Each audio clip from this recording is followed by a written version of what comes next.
The Dodgers back home off of the 3-3 road trip through San Francisco and San Diego. They're welcoming the Atlanta Braves, a rematch of last year's division series. And we say, welcome inside. Hope your week's off to a great start. Joe Davis, Or Hershiser, and Cole Wright joins us in a moment. It is good to be back home always, but especially when you look at the work they've done in this ballpark so far this year, a Major League best 12-4. They love playing in these home whites. I'll tell you what, in front of the great fans, the facilities are amazing in the Dodger locker room, and you know what, they haven't done anything that wouldn't not amaze you completely, especially the power in Dodger Stadium in a pitcher's park. But they don't care. They have pitched well here, they have played well here, but they have specifically hit well here. Yeah, better than 6 runs per game, and they welcome in the Braves today. They took 3 of 4 from Atlanta to win the division series last year. It's kind of an extension the last few years, especially back to last regular season. They have owned Atlanta. Anytime you play a playoff team that you had last year, it's going to be exciting. I think it's exciting for the fans to see the Braves. It's good for the Dodgers. They're coming off a road trip where they were solid. But against these Braves, they have pitched well in the past, and they have hit well, and they've pretty much dominated them and knocked them out of the playoffs. Which is saying something. This is a very talented team. A lot of good veteran pieces and a lot of exciting young pieces that Walker Buehler is going to try to deal with tonight as the Dodgers try to get this 9-game homestand off on the right foot. We've got first pitch from Los Angeles coming up.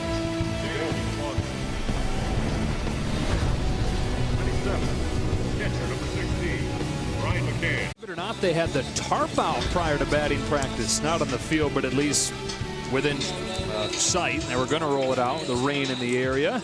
Should be good to go, though. Dodgers and Braves game 1. And we go to the field, brought to you by BioFreeze. Here's Cole. Thank you very much, Joe. No rain out since April 17th of 2000, but we're not worried about that. What are we worried about? Of course, the health of Cody Bellinger. Of course, we know that he separated his shoulder on Friday evening in this contest versus San Diego. That led to him being unavailable on Saturday night. However, we did see him in a pinch hit role on Sunday in the losing effort for Los Angeles. But tonight, he's back. He's hitting in the 2-hole. He's playing right field, so it should give him a shot at perhaps an extra at-bat, plus a chance to boost that league-leading .412 batting average. He also has 14 home runs, 38 RBI, no big whoop, just coffee talk, and he's ready to get back after it again tonight. Joe, back to you, man. All right, Cole, good to have Cody back in there as the Dodgers and Braves get ready to open their season series. They'll play 3 tonight, and they'll play 3 in August in Atlanta. Let's take a look at the Braves lineup for game 1 with Ozzie Albies to lead it off. Then Josh Donaldson in his first year in Atlanta hitting second, starting at third. Freddie Freeman, another great season going for him. Rookie of the year, Ronald Acuna Jr. hits cleanup and starts in left field. In right field, it's Nick Markakis. Dansby Swanson is the shortstop. Brian McCann is back in Atlanta. He'll do the catching, and the Gold Glover Ender Inciarte roams center field. Well, Walker Buehler a little bit better lately, but overall trying to get his season going. Through 6 starts, that ERA is still north of 5. The first few starts, it was rough going. The ERA was over 8, but the last 3, he's been solid, but still knows there's more there. And the potential that Walker Buehler and the development and the production we saw last year, I'll tell you what, I think it's going to start to come, but it's really going to hinge on commanding the breaking stuff. The curveball and the slider need to get a little better. The fastball is enough to compete, but for him to win and dominate, he's got to get the curveball going for sure. And you said he's been solid, and he has, but by his own standards, solid not good enough. By the own expectations that he set, what he did last year, putting up one of the best rookie ERAs this franchise has ever seen. It's not been good enough yet. I really believe he can get his ERA down, and to have 3 wins already and really not pitch up to your potential, he's got a chance to have a huge win-loss season. Ozzie Albies climbs in. And off we go with strike 1. Albies, one of the more aggressive hitters in the National League, hacking at the first pitch. Atlanta last year collectively was the most aggressive team in the National League, but they've toned that down some. And you're seeing some young hitters mature. They've been very difficult outs this year. Shows bunt, takes strike 2. Saw this series on the schedule and really just got very interested to see these guys and how they've developed. And what has changed in their game. That is a base hit to center. So Albies with a leadoff single, taking a Buehler slider and banging it through the box. Take a look at the Dodger defense, brought to you by Keck Medicine of USC. In the outfield tonight, it's Peterson, Verdugo, and Bellinger. With Justin Turner starting at third, Seager and Taylor up the middle, Muncy at first, and Barnes catching Buehler. And there is Bellinger back in the lineup in right. Leadoff man aboard, and here's Josh Donaldson. We talk about the young guys like Albies and Acuna, but several good veterans in this lineup, and they added Josh Donaldson to that mix this offseason. A bit of a risk signing, you'd think, until you look at the terms. It's just 1 year. So you got a guy who's coming off a couple of injury-riddled seasons, dealing with calf problems, but they minimize the risk with the short length. He has such great presentation. There, you'd never doubt the passion and the energy he's going to bring. You just see it there in the batter's box. I mean, he's like on skates in there coming after that, and that was just a take. Yeah. Because he kind of disappeared the last year and a half or so, it's easy to forget how good this guy was when he was healthy. MVP in 2015. It's this one high in the air down the left field line. Peterson and Seager both over to give it a look, but it's out of play. Everybody got a late jump on that one. This is a very hard sky to see the ball. For once, it's not bright blue. Yeah, but it's kind of that mix of clouds where all of a sudden your eyes can't find the ball quite as much. It's interesting. It's been an interesting day of weather here today. Yeah, wasn't it weird to see the tarp sitting along the sidewall? It feels warmer now too than it was like at 4 o'clock.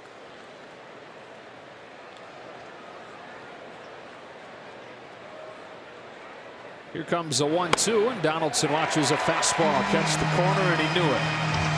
1 out. Up comes Freddie Freeman, who's just doing it again so far this season. Over the last few years, top 5 in the National League in just about every offensive category. Such a short, compact swing, but powerful, a professional at bat. But you got to watch out. He'll grind you, but you got to watch out on the first pitch. He attacks. Yeah, one of the most successful in baseball on that first pitch in recent years. There goes Albies on a pitch outside, and no chance to get him. Third base was uncovered, and so Max Muncy sprinted across the diamond from first. And Albies is in scoring position.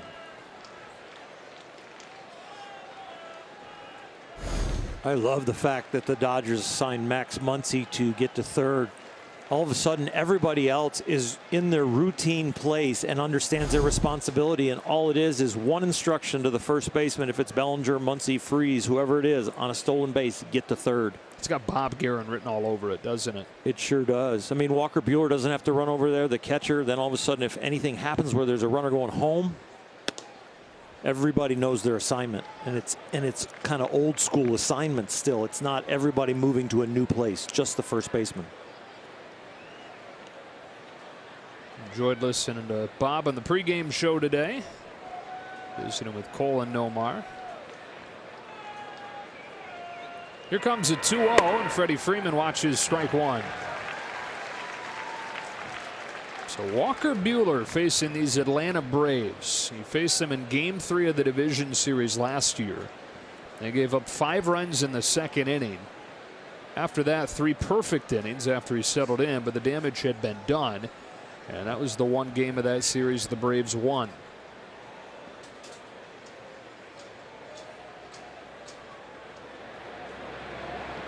A 2-1. Nice looking pitch, 2-2. Over the last few starts, Walker Buehler has actually thrown more fastballs than he did at his slow start at the beginning of the year. But the difference is he's really started to command that fastball. And I think that's why the statistics have gotten better. That last pitch, that curveball, that's when he becomes elite. Because it gives him that separation from his high velocity fastball, which he goes to here at 99 to get Freeman. I mean, it's 99, and in a vacuum, that's a bullet. But when you have that 81-mile-per-hour curveball as a threat, that's almost impossible. And he goes with the curveball in the inner half of the plate, And that slows him down, and then he beats him with 99 away. That's not even burying it in yet. A very good start so far for him.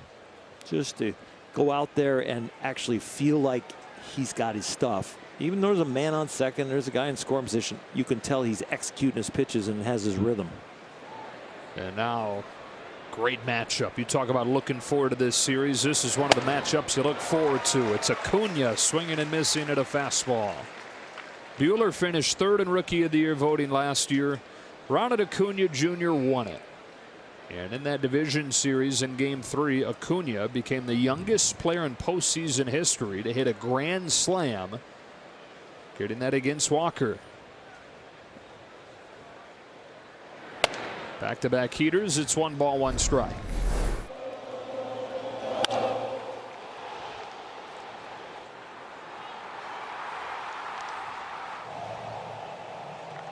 Center cut right there. Fastball, and he didn't miss it.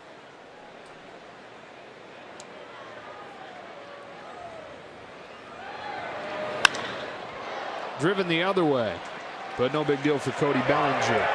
And Walker Buehler able to pitch around the leadoff single. The Dodgers come to bat for the first time against Kevin Gausman here in Game 1 against the Braves when you come back.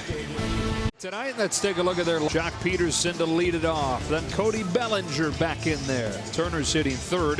With Bellinger's return, Seager falls back into the cleanup spot. Max Muncy back-to-back home run games with Chris Taylor at second base, Alex Verdugo in center, and Austin Barnes catching Walker Buehler. Against Kevin Gausman, was acquired at the deadline last year from Baltimore, was really good with Atlanta over the final couple of months and got off to a good start this season. Not quite as good the last few times out, and as you see there, was tossed from his last game, which was just on Friday. Only threw 27 pitches though, so essentially like a bullpen session when you're looking at his schedule. He delivers a strike to Peterson. He'll be a challenge against this Dodger lineup. He's throwing a few more fastballs up now because that's a good relationship with his split finger fastball that he also throws.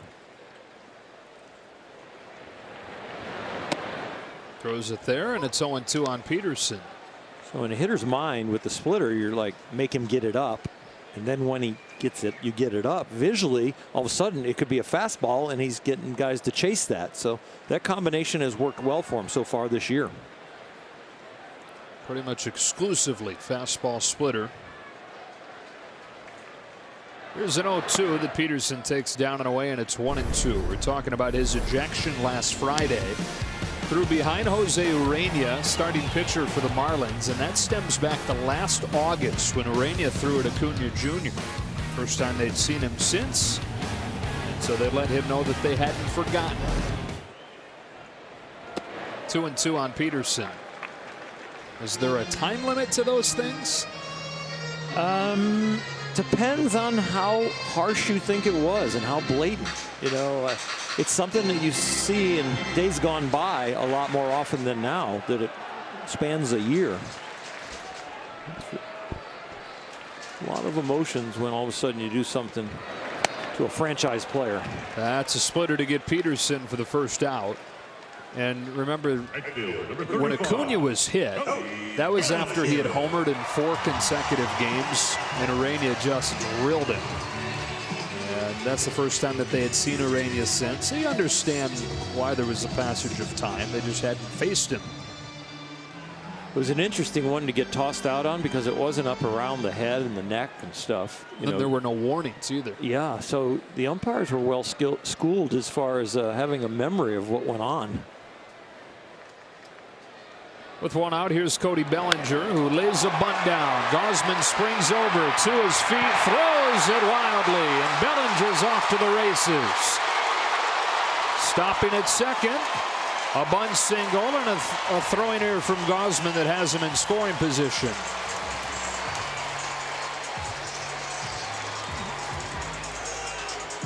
What a great bunt. And when a guy who's got a chance to be an MVP candidate and actually win the award if he keeps it up, what a great example for Jock Peterson, who's done this, Max Muncy, who's attempted it at times. When your best player is all of a sudden doing anything it takes to win, That's a great leadership example right there.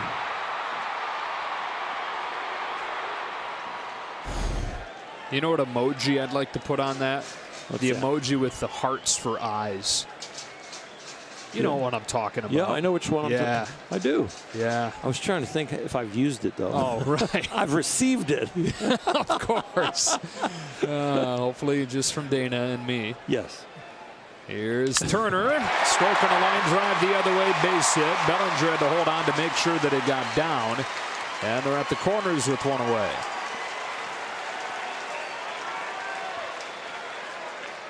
Number 5, Justin Turner not waiting around. Picked on the first fastball away. Doesn't do too much with it. Hits it exactly where it's pitched on a line.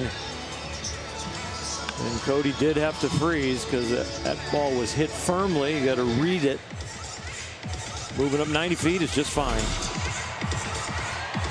Teams have had success against Gosman attacking early in the counts, and both hits for the Dodgers here coming on the first pitch. So now Seager, who's hoping that yesterday was a sign of things to come with his 2-double performance in the finale in San Diego. He takes ball 1. The last 2 games really for Seager starting to swing it a little bit better after a 2-for-31 stretch. The 2-hit performance yesterday, had a walk as well. The second double, the line drive to right center, looked just like he wants to be. That's cued off the end of the bat to third. The only play for Donaldson is across the diamond, and Bellinger's in to score. So Seager brings home the first run of the night. The Dodgers lead it in the first. The first double was hit like that ball right there.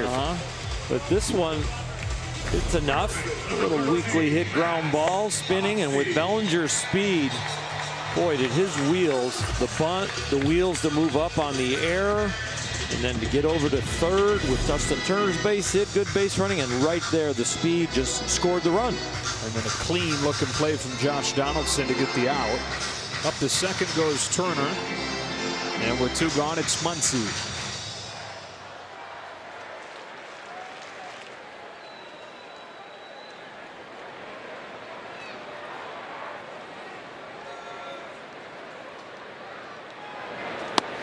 Strike 1.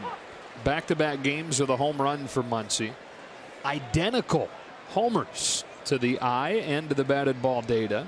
Hit exactly as hard on Sunday as it was on Saturday. And landed in the exact same spot.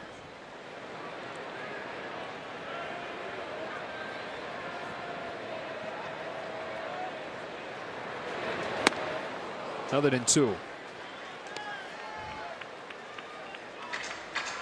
The swings we've seen from Muncy lately, Chris Taylor lately, Seager. Guys are really starting to come out of some slumps, look like themselves. Would make this a very deep lineup if it all came together.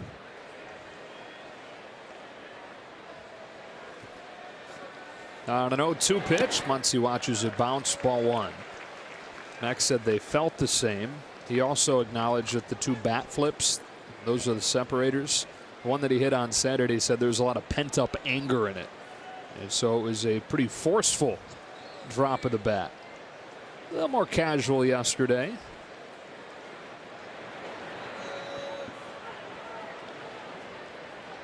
Turner at second, 2 gone, a 1-2 that misses down and away.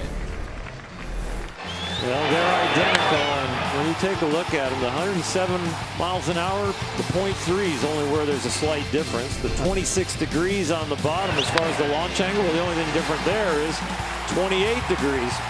But you're right over there in the same exact spot. I wouldn't be surprised if the same Dodger fan, where there was a lot of them there, got the balls.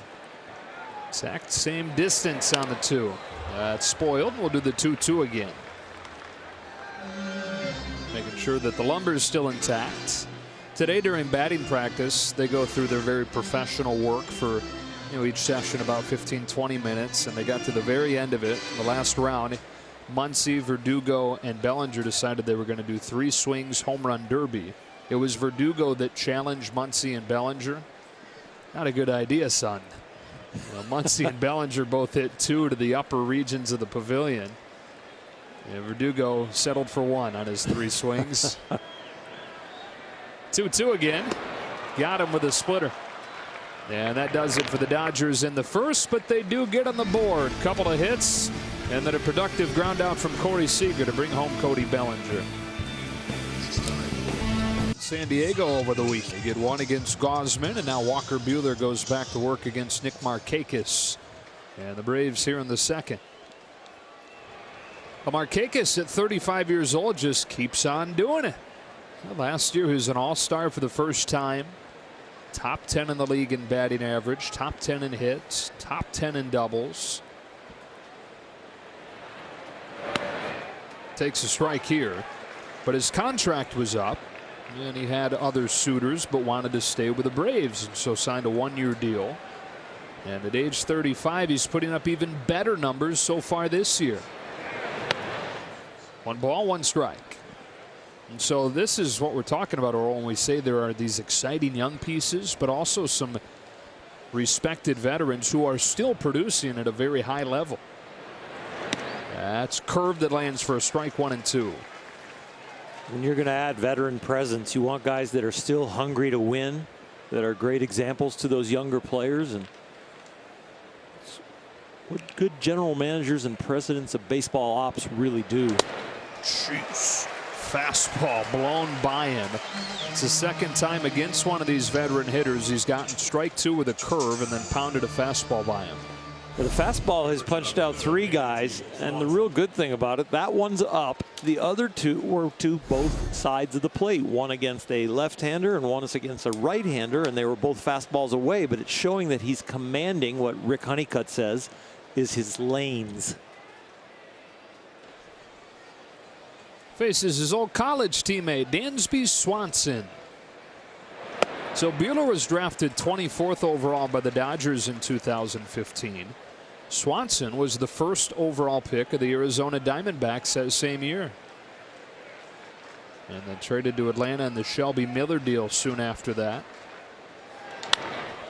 Lifts this ball to left center field. And that's a base hit. Verdugo plays it on a bounce, and Swanson aboard with 1 out. Catcher number 16, Ryan McCann. He was able to get around on a high slider.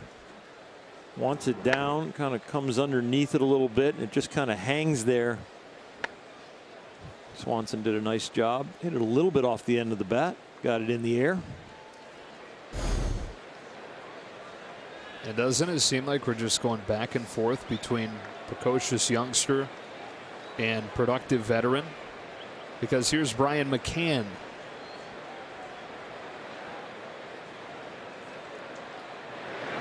An all-star 7 times in his 9 years in Atlanta to open his career, and then went to the Yankees and the Astros.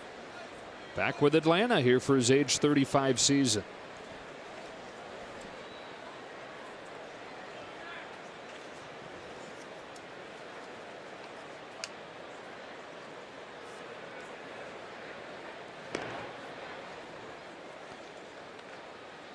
Stolen base is not something that Atlanta shies away from with all these young players. You got to keep an eye on them.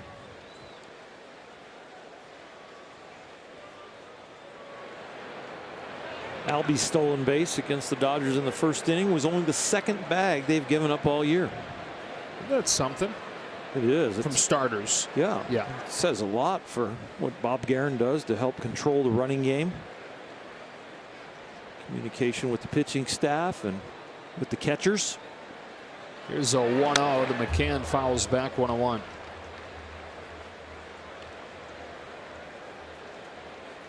You control the running game not by stealing signs, but by looking for clues. Maybe a guy's lead is a little different. Maybe the rhythm of the signs and how the guy picked them up was a little different. And of course, the speed of the guys. And when your pitcher on the mound is kind of borderline slow, you know that they're thinking about it. So your antenna's up a little sharper. But if your guy on the mound is delivering the ball in a 1.1 and under, well, you're not near that 1.3 where they start thinking about going. 1.3 to 5 to 1.4. They pitcher getting the ball from moving to the catcher's glove. The runners all of a sudden think, I've got a chance.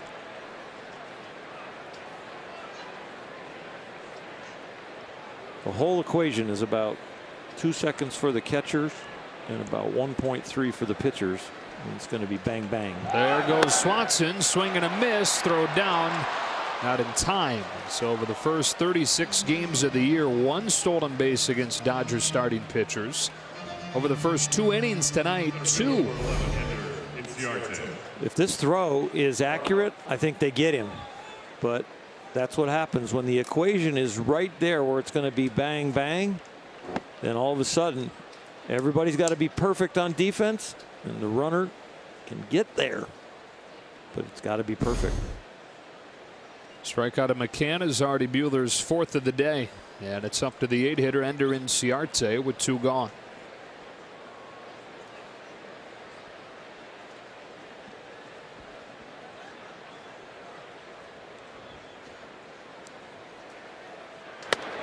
Fastball for strike 1 to a guy who has always been a slow starter. He got off to another miserably slow first few weeks this year, but is starting to come out of it a little bit earlier than he has in recent seasons. You saw a moment ago, last couple weeks, hitting well above 300. 28-year-old from Venezuela, 101, takes strike 2. Fastball at 98 over the inside corner. Walker Buehler is in attack mode. I mean, you got 2 out, man on second, pitcher on deck. You're just coming right at him with the heater. Yeah, it's a real heater, but it's still, you know, he had an 0-1 count. He could have kind of tried to make him chase a little bit. He's just saying, come on, hit it. Sticks with it, strikes him out. 97 bullseye to the inside corner, and Walker Buehler 5 Ks. Riding his fastball over the first 2 innings tonight.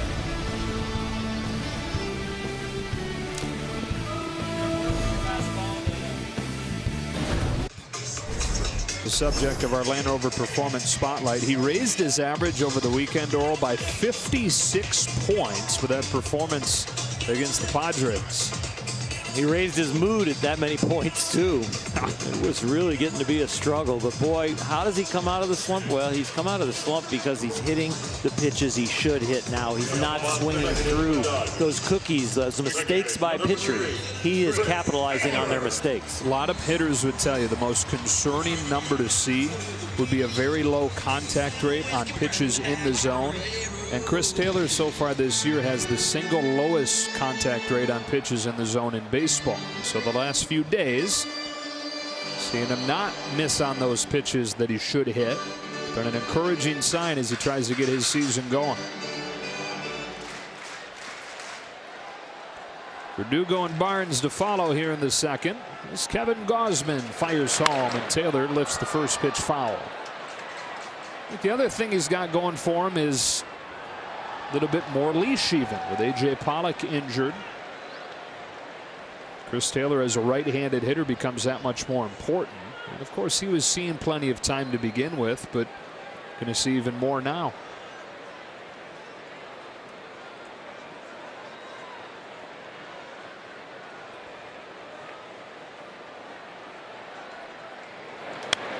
Strike 2. And I think fans should know that when we talk about a longer leash, we're not talking about being off the team. We're talking about more opportunities to start and get multiple at-bats, play back-to-back days, not just be the utility guy on the bench that if we have to play him defensively, we will and want to, but we're going to play him and let him get a lot of at-bats. Raked foul. Hope everybody's okay just beyond the extended netting there.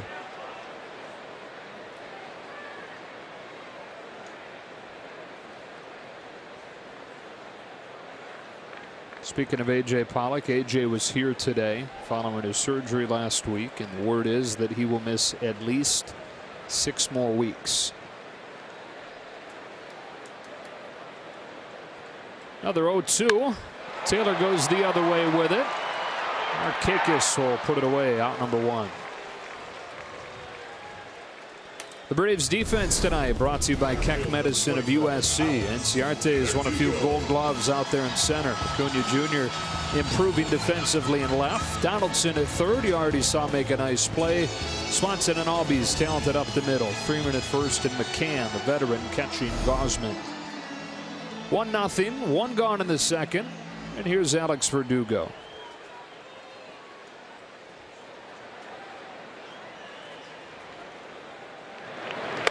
Ball 1.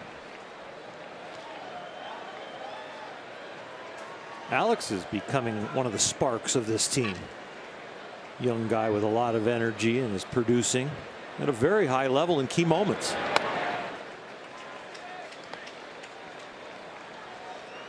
I love watching him play. It's fun, isn't it? Yeah, it's fun. He enjoys it. He gives everything he's got. And then he's not that way in the batter's box.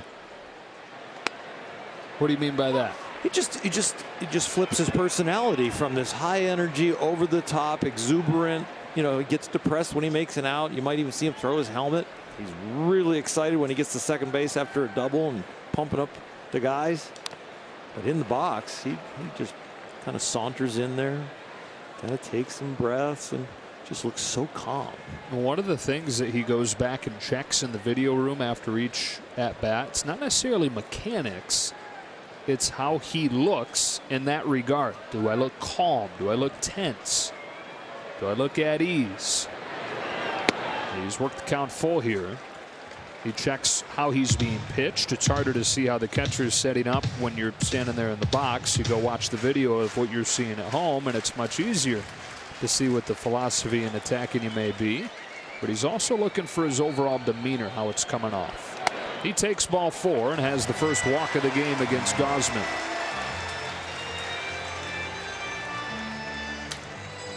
Number 15, Austin Barnes. 1 on 1 out, second inning. Here's Barnes. Austin went through a 1 for 29 skid. But over his last 8 games, which corresponds really with Russell Martin coming back and Austin not having to play every day, those numbers ticking back up.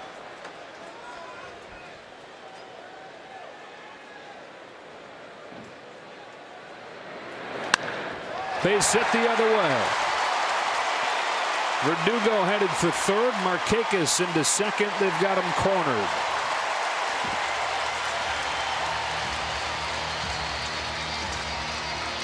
Dodgers are picking on the first pitch.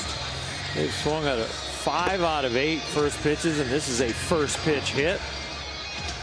Almost like they're trying to pick on the fastball, not let him get to the split.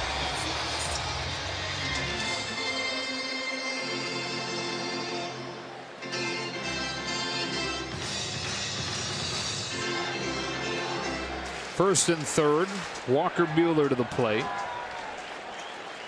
Of course, with a home run under his belt this year.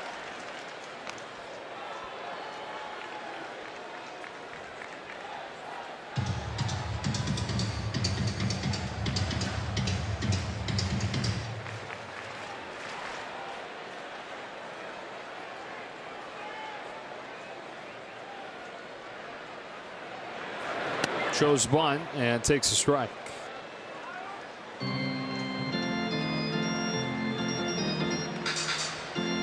Watch for the squeeze right here. Show look like you're sacrificing on the first one, and then you square around on this one. You can do it early. You don't have to hide it because it looks like a sacrifice again, and you can squeeze.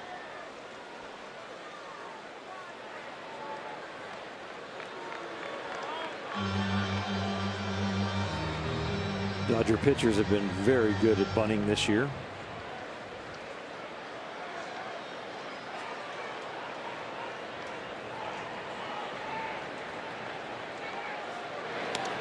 That one gets by, and Verdugo's in to score. Well, it was going to be a squeeze. I think Kevin Gausman is asking, was that foul? And home plate umpire Eric Cooper shaking his head and saying, no, it's just a wild pitch, and it's 2-0. It looks like they were going to try and bunt the ball to third and follow the third baseman in or squeeze with it.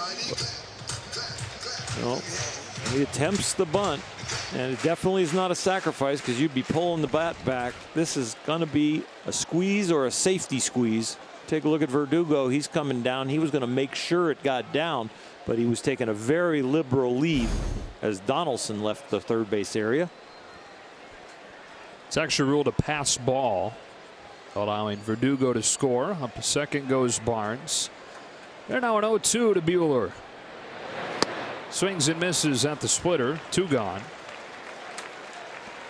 And we look back at that odd-looking second run scoring. Walker squares around like he is sacrificing. He chases the ball there, doesn't foul it off, and you see how liberal the lead by Verdugo was. If the ball would have gotten bunted down on the ground, the moment he sees the angle of the ball leaving the bat and it's going down, he would have been breaking for home.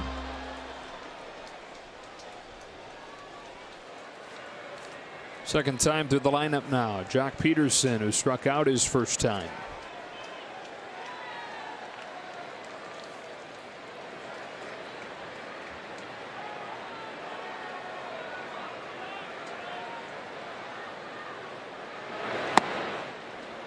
Now Peterson with that first inning strikeout, 3 for his last 25, and that has corresponded with the Dodgers running into a bunch of left-handed starting pitching. And so his playing time becoming a little bit sporadic. We saw that earlier this year as well when they went through a little stretch of left-handed pitching on that opening homestand. Took him a bit to get back on track, a more consistent playing time. Takes this one away. It's 1 ball, 1 strike. In this series, it'll be a lefty tomorrow on Max Fried, and then a righty on Wednesday and Mike Foltynewicz. So Peterson set to start 2 of the 3 games.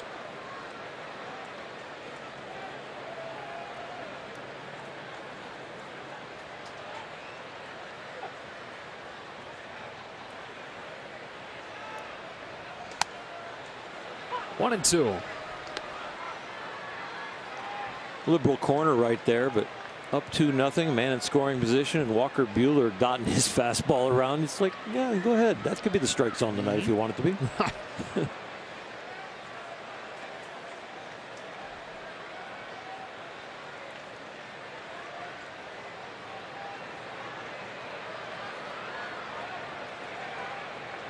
Barnes is second, 2 gone. Gosman home with a 1-2, and Peterson strikes out on the splitter for the second time tonight.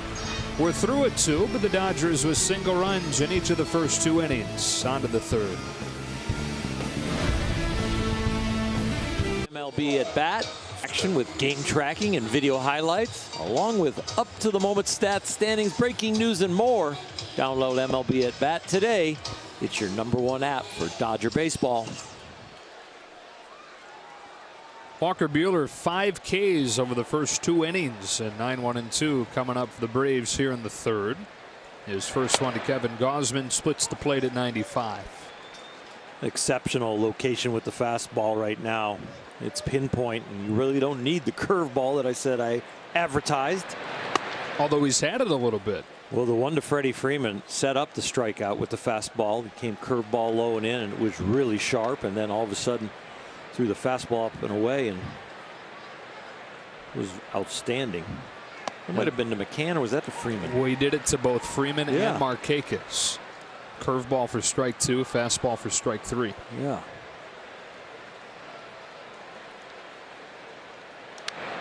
And it's noteworthy because he's only landing that curveball on the season for a strike about 40% of the time.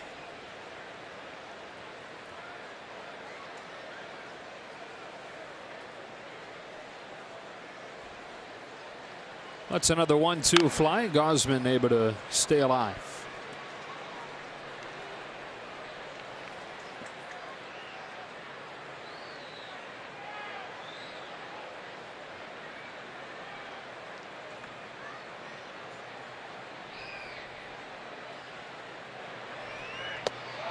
Curve for a strike 3. 6 already. Once through the order for Buehler.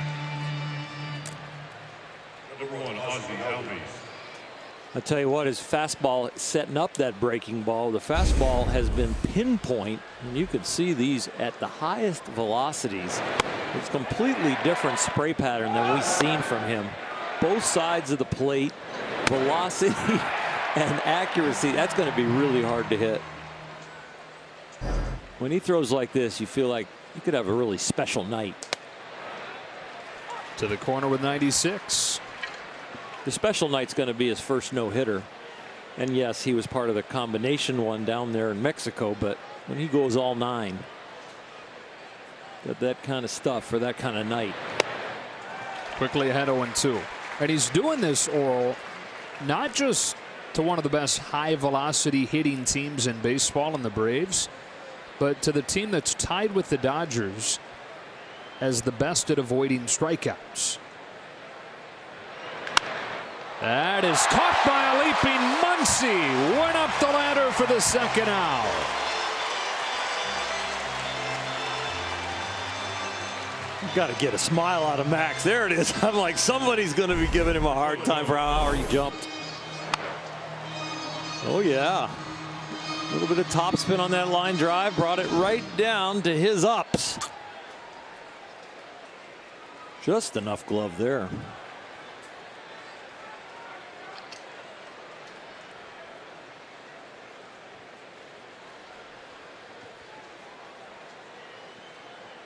Dairy-free leaps. Josh Donaldson, strike one.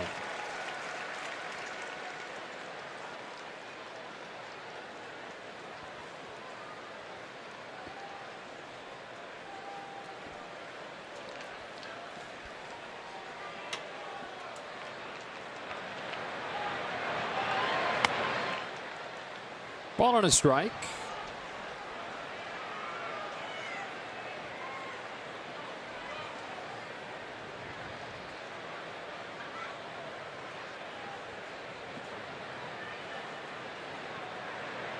And now back home with a 1-1 pitch. It's a fastball to 98 that gets a swing and a miss, and it's 1-2. Got Donaldson looking with a fastball his first time up there.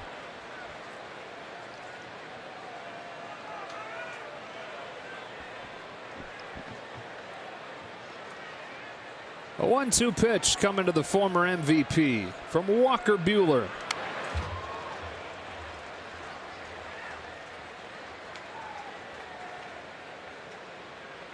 It's so fun to watch him with the confidence in this fastball right now.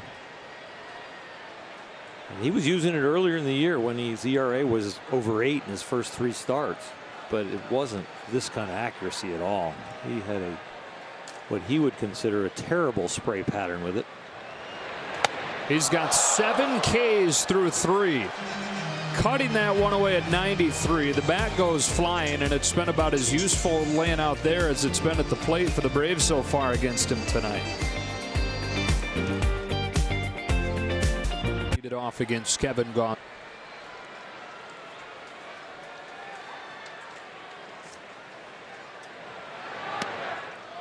Watches a changeup catch the bottom of the zone. He bunted his way aboard for a hit. And check out the sprint speed compared to the major league average. Yeah, and then comes home to score on this tapper from Seager. Healthy rip and a miss behind 0-2. The speed on the bunt, he was about 3 feet faster than the average major leaguer. So like a half a stride. So anybody else is out by a step, let's say, or out by a half a step, Bellinger's safe. As we saw on StatCast AI, powered by AWS. Fouled that one off, stays alive at 0-2. It really has been the complete game that's been so impressive for him. Not just the home runs. He's got 14 of those, second in baseball. Not just the high on base, but the things like that. The willingness to bunt for a hit when it's there. Playing the game, right? Doing what the game tells him to.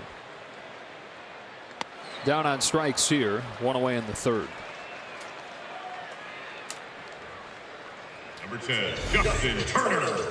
Even when the bottom doesn't drop out of the splitter, that could have been a changeup. That one didn't really act like it had splitter spin. I don't know. It'd be interesting to see how the stat guys, how they grade that one. The splitters had more bottom action on it.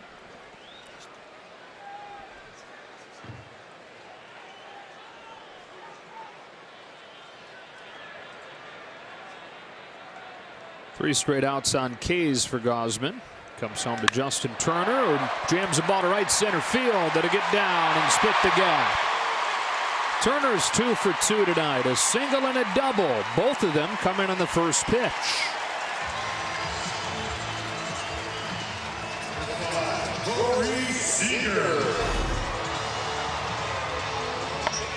Justin just pushed that off of himself, and a lot of hitters on this ball will not have this much power. He does such a good job getting his hands in, hitting the barrel.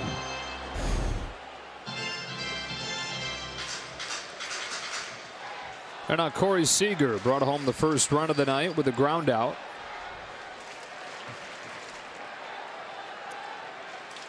Corey, very aggressive hitter. Dodgers have been aggressive tonight. He'll take. Not a first pitch splitter.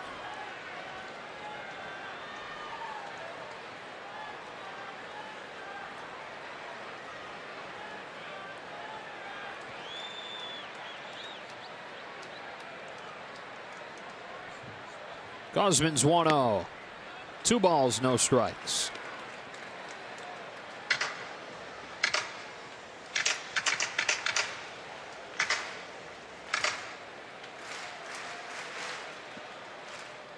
You know, on the season, this has been where Kevin Gausman has been really good with runners in scoring position. Here he's falling behind Seager 3-0.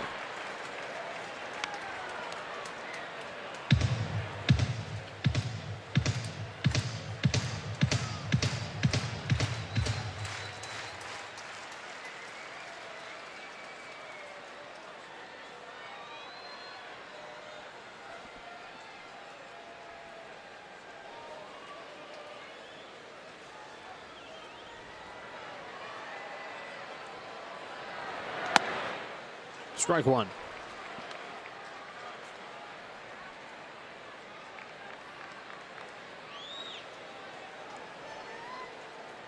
Gausman, he takes a split grip early, but then he spins it behind him. So he's risking guys seeing him kind of grab it when it's in his glove now, as the hitters can get a tell. Kenta Maeda, we see that where he all of a sudden wedges it in, and then he'll change to the fastball after. Second walk he's issued tonight.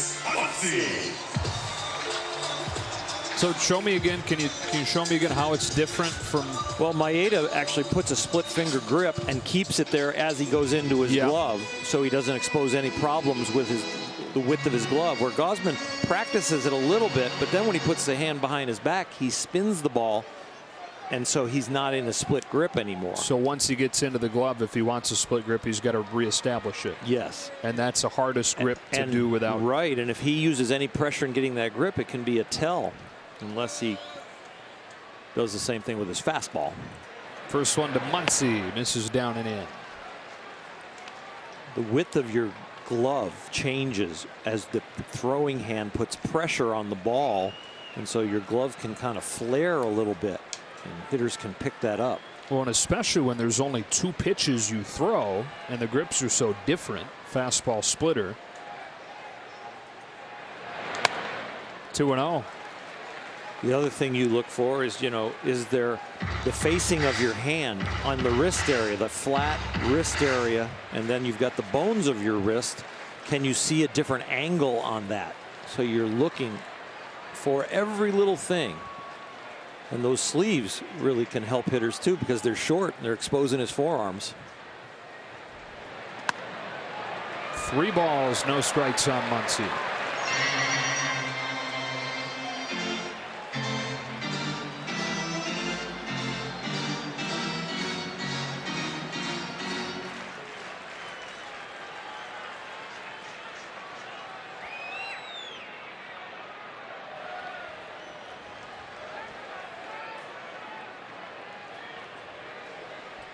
Here comes a 3-0 that Muncy watches miss outside ball 4 to load him up.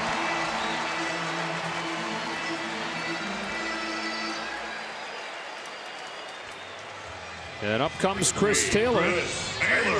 Already 2 in the bank for the Dodgers in this game. 1 in the first, 1 in the second.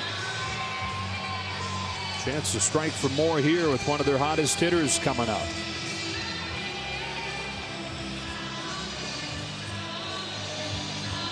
Gosman will walk his fair share, guys, but the Dodgers accentuate that stat. They are so good at grinding out at bats and taking their walks. So a guy can come in and be a normal, you know, oh, he walks 3 every 9 innings, or he walks 2.5 every 9 innings. But all of a sudden, you got to pad that when you face the Dodgers.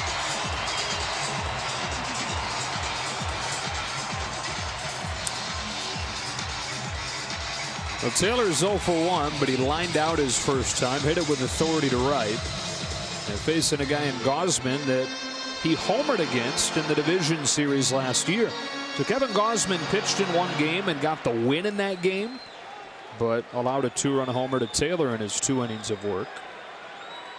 And has to face him here with the bases loaded, 1 gone in the 3rd. He misses with his first pitch and has missed with 9 of the last 10.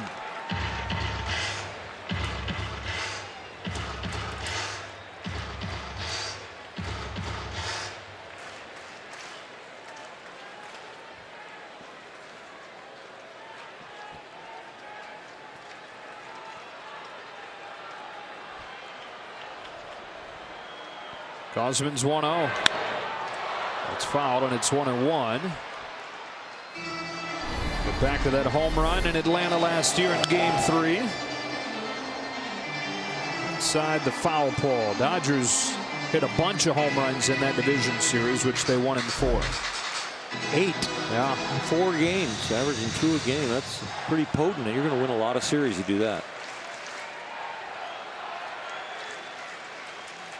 Including that series, over the last 3 years, the Dodgers are 17-7 against Atlanta. If you break it down to just meetings in this ballpark and go back a little farther, Dodgers have won 18 of the last 24. Braves didn't score in the 2 games in this ballpark in the division series last year. Here comes the 1-1. Taylor swings and misses. 1 ball, 2 strikes.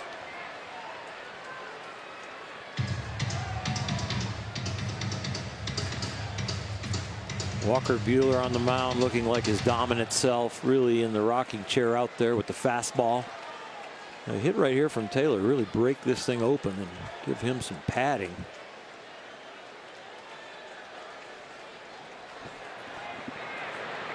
On a 1-2, he barely gets a piece to stay alive.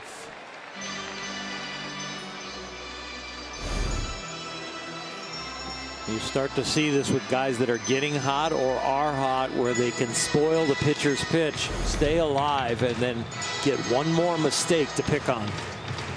Chris had said that he started feeling much better during pregame work, during batting practice. As far back as a couple weeks ago. It's been a matter of taking it into the game, feeling those same things 7 o'clock each night. Another 1-2. Fouled off. McCann can't hang on. Finally starting to get those good feelings the last few days for the 2 home runs in San Diego.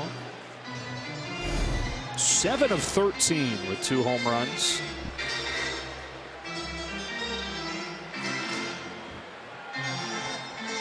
You're going to try and hit the splitter. That last one was the one to try and hit. That was hanging on the inside part of the plate. See what he gets on this next one.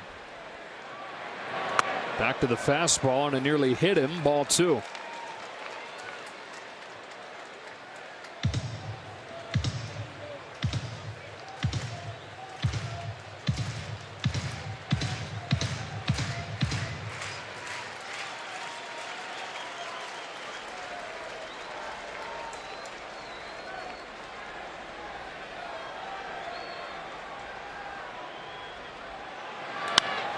Yanked to left on a line. Acuna plays it on a bounce. Here's the throw to third. No signal, and apparently safe. Come on, Joe, give us something. I think he was a little confused too. Who had the ball and whose foot was on the bag? I'm sure the Braves will look at it. It's a force play. Joe's got me second guessing myself. With Swanson and Donaldson. I think Donaldson catches the ball. No. Swanson catches the ball at a backhand, and Donaldson gets it robbed from him. Intercepted. And he would have been out.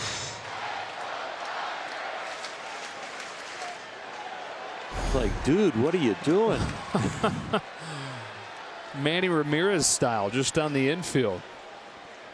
Verdugo, bases still jammed, outside ball one. Remember when Manny dove to cut a throw off? Right.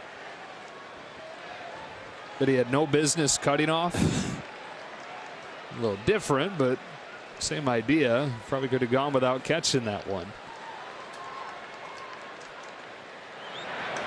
Verdugo with a towering fly ball to right center field. Didn't get all of it though, and Inciarte will catch it. Seager's in to score, and they lead it 4-0.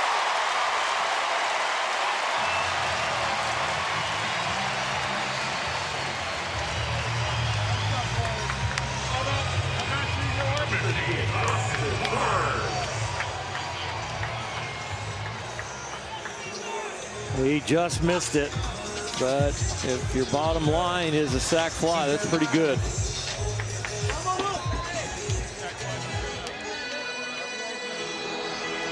Corey Seager and Justin Turner discussing that fly ball to the left that turned into a single and all the base running that went on. Barnes up there with men at the corners and 2 out, and takes a strike. So 2 hits, 2 walks in the inning. 1 in the first, 1 in the second, 2 here in the third.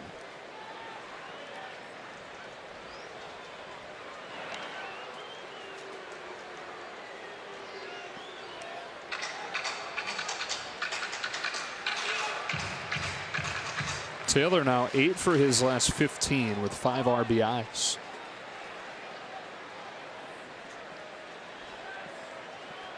Gausman back home 0-1, and Barnes swings through it, strike 2.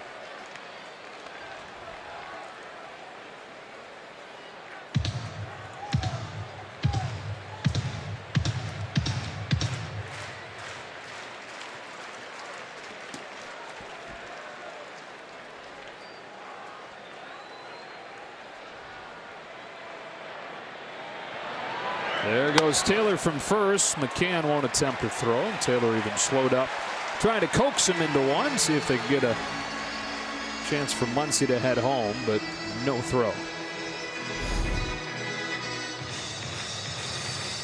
They're definitely instructed to not get thrown out.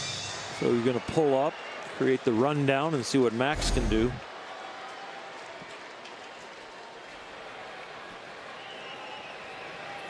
Former Dodger Grant Dayton warming up.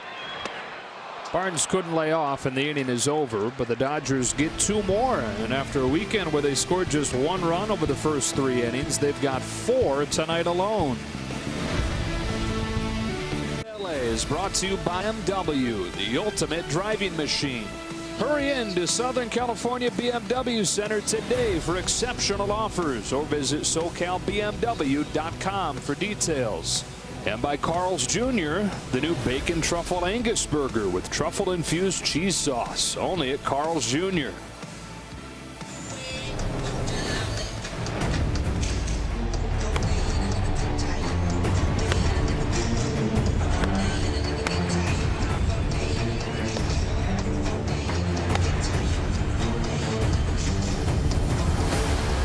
How about 7 strikeouts through 3 innings for Walker Buehler tonight?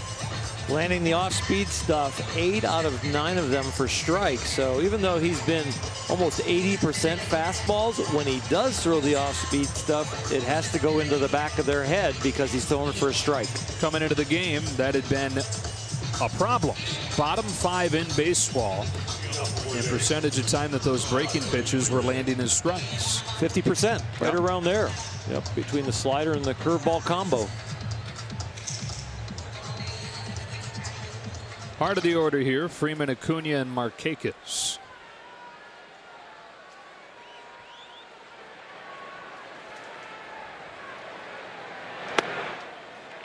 Just up with a fastball. It's 1-0. Struck Freeman out his first time. Got strike one with a fastball, strike three with a fastball, sprinkled in a curve for a strike in the middle. Maybe it's the new clean haircut. The very tight. Yes. Mustache is gone. Looks like a prospect. Curve for another strike, 1-2. He does look younger. He had whiskers on his bobblehead, so like actual. Yeah, well, not not like a chia pet, something like that.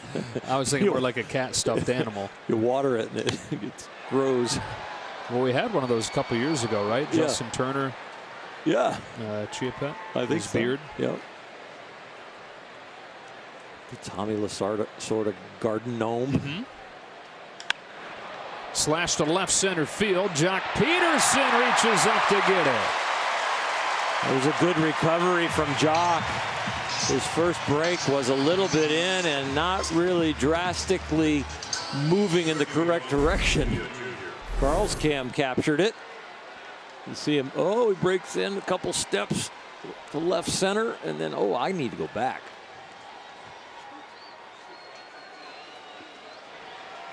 So Freeman is out number one, and up comes Acuna. Fly to right his first time.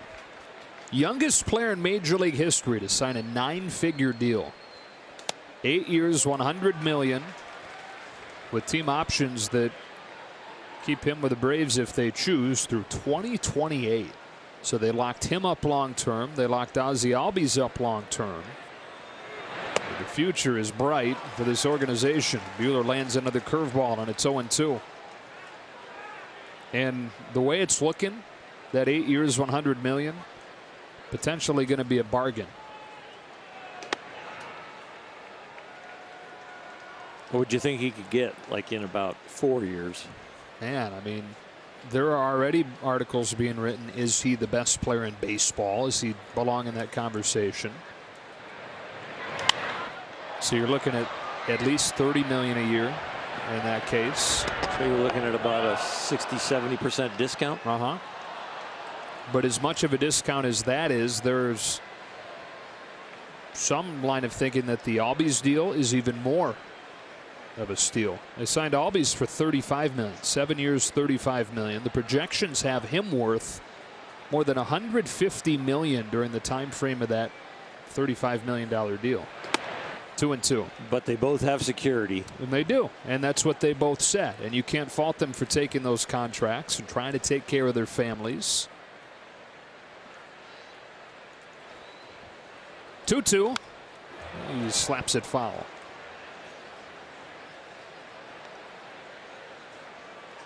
And at the end of the day, regardless, it's $100 million. It's not like that's chump change. No.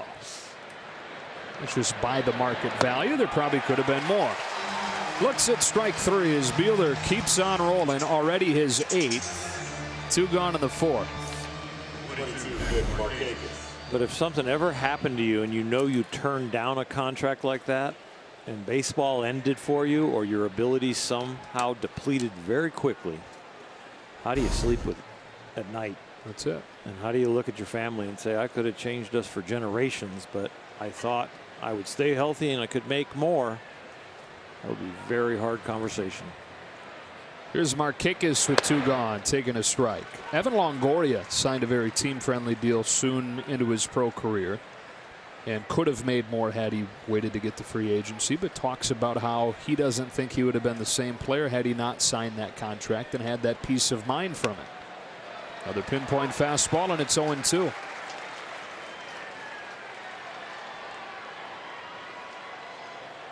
Chris Archer did a similar thing in Tampa Bay with advice from Evan Longoria. Seeing more and more guys sign those long-term deals before they reach free agency.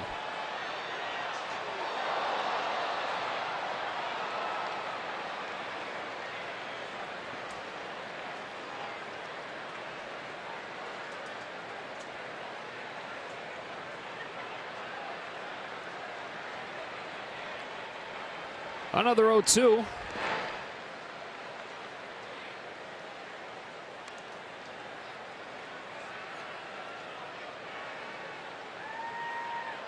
Isn't the other side of it, though, their peers get a little upset about it because changes the market. Right.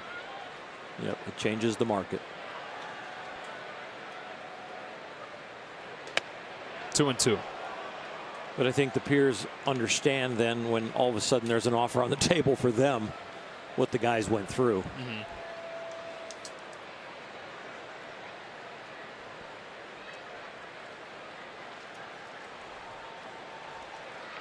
A 2-2 pitch. Banged to short. Nice play, Corey Seager, on a ball that got up on him. An in-between hop. Able to make the play. 1-2-3 fourth for Buehler, who's got 8 Ks already tonight.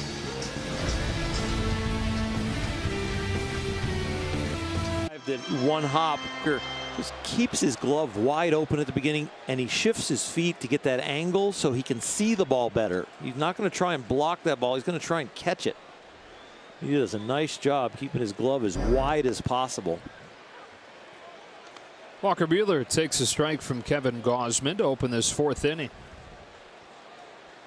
Dodgers with a run in each of the first 3. 1 in the first, 1 in the second, 2 in the third. Another than 2 on Buehler. Out hitting the Braves tonight 5-2.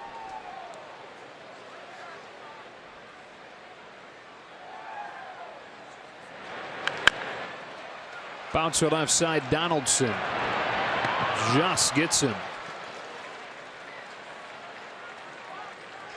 The first 40,000 fans in attendance on Sunday will receive a Mother's Day scarf presented by your SoCal Honda dealers. Visit Dodgers.com/promotions.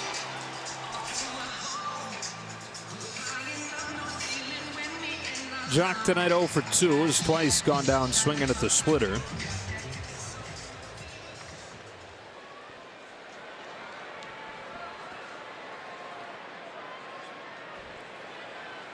Ready to again face Kevin Gausman, who's a veteran-most member of this starting staff, 28 years old.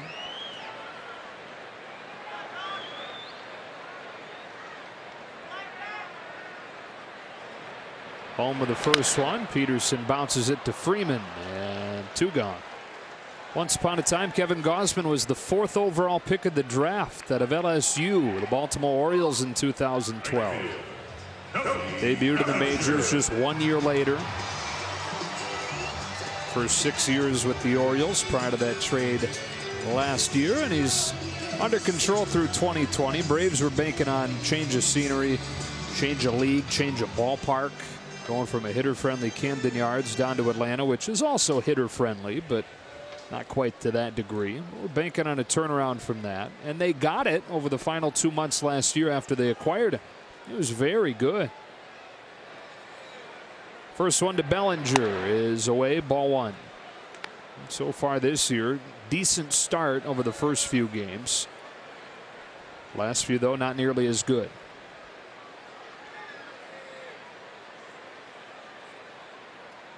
Fires 1-0. 1 ball, 1 strike. When you're only going with the 2-pitch mix, you got to be precise with both. If one of those 2 pitches has an off night, you're probably going to have an off night.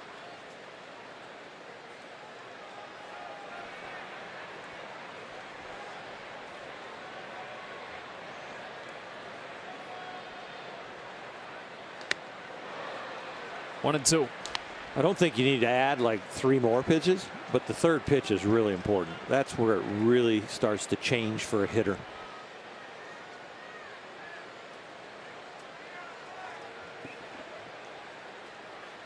It was mostly fastball slider, and then came to the Braves and started throwing the splitter more, but it's pretty much ditched the slider now. 2 and 2. Yeah, he's about 95% fastball splitter.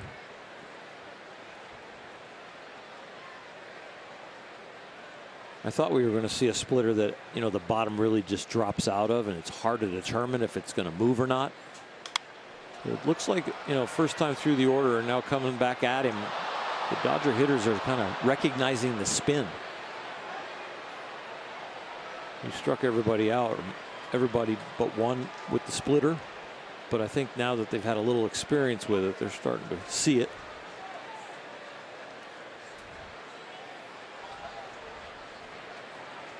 Here comes with a 2-2, and Bellinger puts it on the ground right side into the shift. And Swanson throws him out. That's a 1-2-3 inning. First of the game for Kevin Gausman. Look at his new pod with special guest Cody Bellinger. Plus, go behind the scenes of Matt Beatty's Major League debut. Don't miss Backstage Dodgers, presented by Cadillac, Friday after the postgame on Sportsnet LA. Walker Buehler putting together what has so far been his best night of the season. To the 5th we go, and he gets strike 1 on Dansby Swanson, who has one of the 2 hits against him.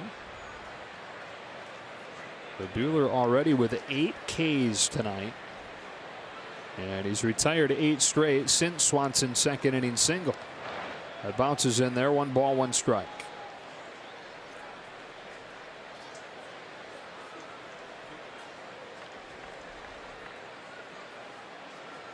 He's taking inventory of that last pitch. That was the first one that really came out of his hand and didn't do what he wanted, and it was way offline. Comes back with a fastball that's driven to right center field. Back goes Verdugo, still going to make the catch on the warning track. And on a night where the ball hasn't carried particularly well, that thing just kept on flying. Stays in the yard though, and Swanson is out number 1.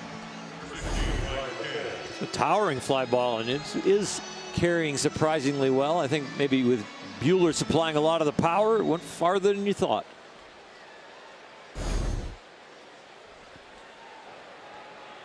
One out here in the 5th, and here comes Brian McCann. Strike 1. He's putting that fastball wherever he wants it tonight.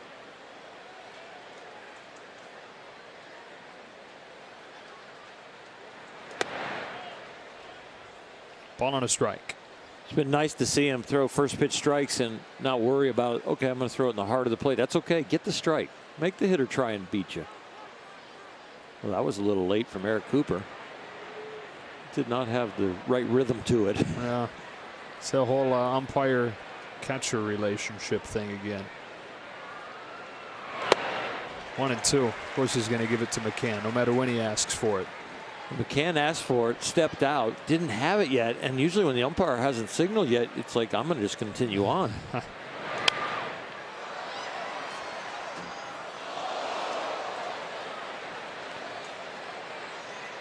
So we're talking about Walker Buehler's fastball command, and he's got a command of it to just get the strike, go to the middle of the plate, just get it that first pitch, and then after that he's able to move it to both sides or up. Comes in here and misses. 2-2.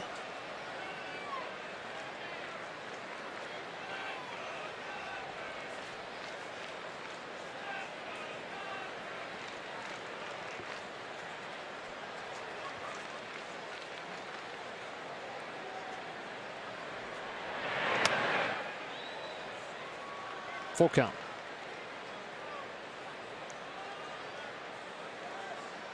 He pulled the last 2, just like he did the curveball he didn't like. Bounce past the mound to a shifted Justin Turner. 2 up and 2 down. And 10 in a row retired by Buehler. The 2 that he pulled, where you critique yourself as you're growing as a pitcher, is why couldn't I just done that last pitch 2 pitches ago? And then what you're trying to teach yourself is pitch count. Pitch count. I can go deeper in the game. Those 2 extra that you don't coach yourself quick enough or don't make the adjustment to get it in the strike zone, especially the second one, that's where you really got to grind to go deeper in the games and get a lower pitch count. Ender Inciarte taking a strike, and again he's just getting that fastball over in the mid to high 90s and saying good luck. And now he try and get more specific with it.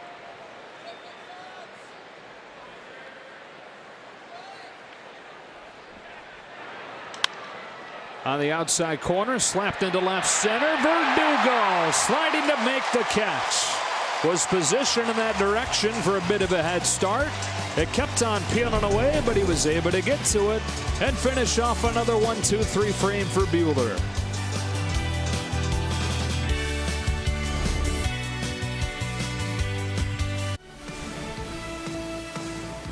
Dodgers baseball on Sportsnet LA is brought to you by Jeep Grand Cherokee. Test drive one today during the Jeep Spring Sales event. Back at Dodger Stadium, opening a 9-game homestand tonight. 3 with the Braves, 4 with the Nationals, and 2 with the Padres. Dodgers ahead 4-0 as Justin Turner takes ball 1 from Kevin Gausman. First time he's taken a pitch tonight. Singled on the first pitch in the first and doubled on the first pitch in the third.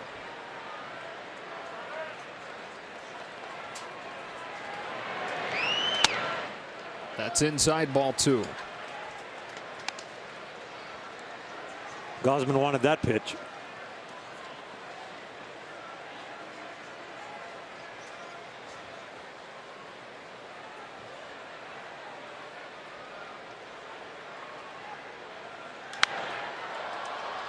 Two and 1.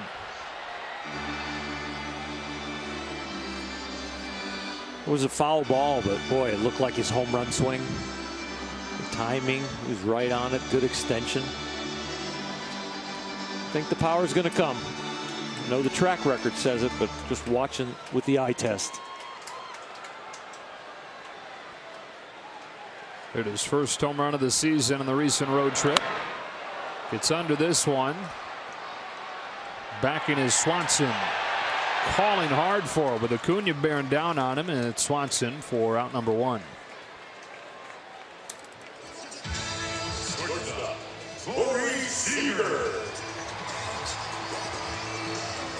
One gone in the 5th for Corey Seager.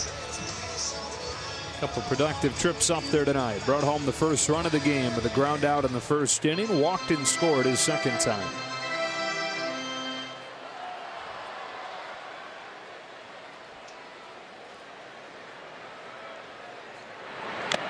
Strike 1. It's our first look at the National League East, which figured to be hotly contested division this year. Looks like that will be the case. Word is whoever solves their bullpen first is going to be the favorite. 1 ball, 1 strike on Seager. Every team seems to have that same issue.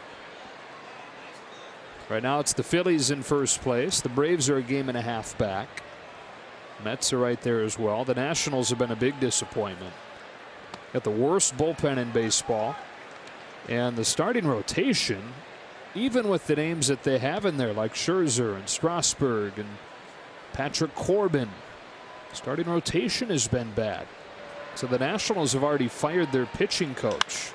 Seager to left center field, slicing down for a base hit.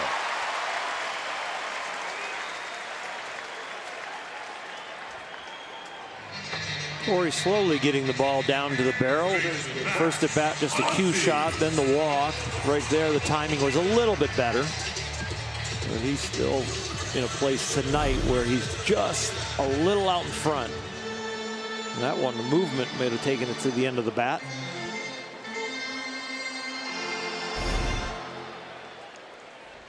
It's no fun to get fired as a pitching coach. Been there, huh? No, it wasn't fired, but it's just no fun. It hurts the coaches as much as it does the players. And they all of a sudden get the bad news. And it's a lot of relationships and everything that happens in your life just gets turned upside down. Ball 1 on Muncy. As Derek Lilliquist let go by the Nationals just a few days ago. 2-0.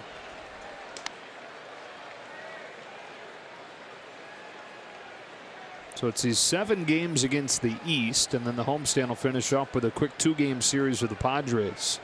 I don't know about you, but I'm already looking forward to that. It seems like it's going to be a fun season series between those teams.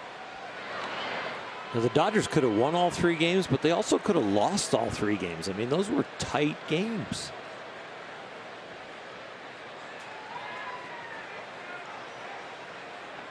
One swing, 1 out away from sweep. They had to come back in all 3 games.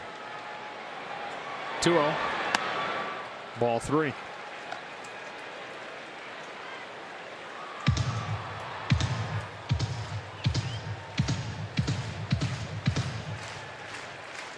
Turner grinding through with the hitting coaches. Yep. He felt he barreled that ball up, the pop-up, but he was so close to hitting a home run. It was hit hard enough to be a home run. It just hit on the wrong angle, and that's what they're working on, the angle of the swing and what is causing it. It's one thing to know, oh, I'm uppercutting too much or whatever they're working on, but it's the core. Is it coming from my shoulder? Is it coming from my back? Where's it coming from? On a 3-1, Muncy takes a healthy cut and misses. 3-2.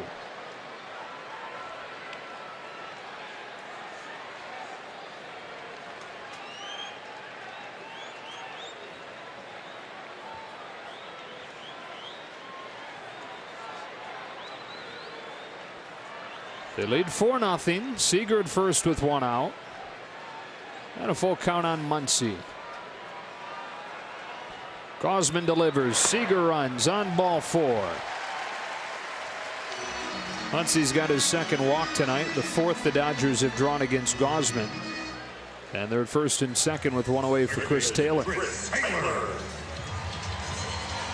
Grant Dayton warming again. These Dodgers just don't chase. You get them in a 2-strike count and think they're going to be a little anxious. Nope, they're not anxious. It feels like the same at bat, the same approach no matter what the count is. Except when they get aggressive and cut it loose in those 2-0 and 3-1 counts. So I'm guessing if you were a starting pitcher, if you can put yourself back in those shoes, approaching this lineup, getting ready to face them going into a series, this would be a headache, right? Yep. Big time mental battle and a huge headache trying to figure out how to get them to chase. Taylor pokes one down the line, a fair ball, and it rolls all the way to the corner. Seager's in to score. Muncy stopped at third. Chris Taylor with another RBI hit. He's come to life here in early May.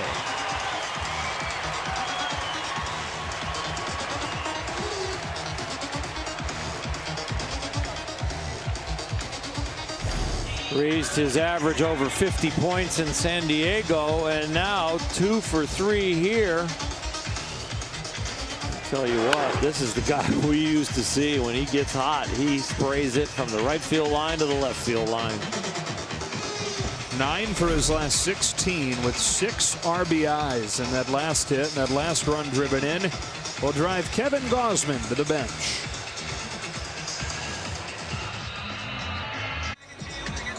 Kevin Gausman's night is finished. The line not finished, though. The men at second and third, his responsibility.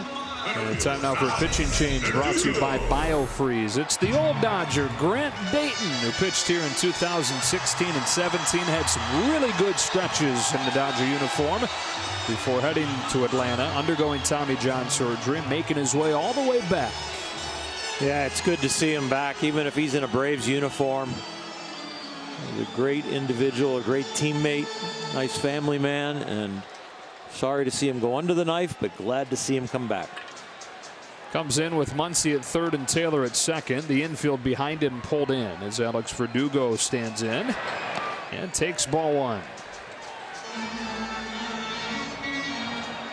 And then the throw gets by him, and Muncy's going to come in to score. Now home plate umpire Eric Cooper sending him back. Had time been called?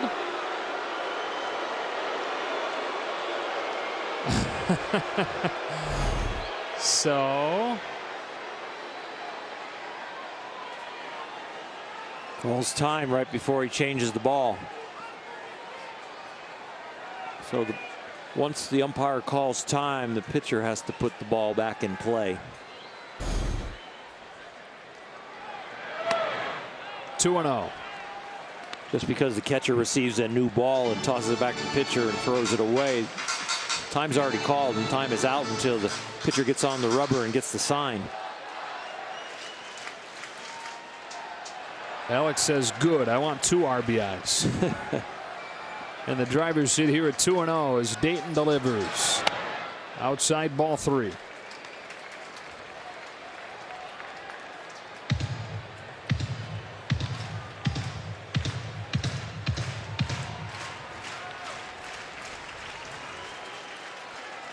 Verdugo tonight walked and scored, then brought home a run with a sacrifice fly. Got a 3-0 count here. That takes ball 4, his second walk tonight.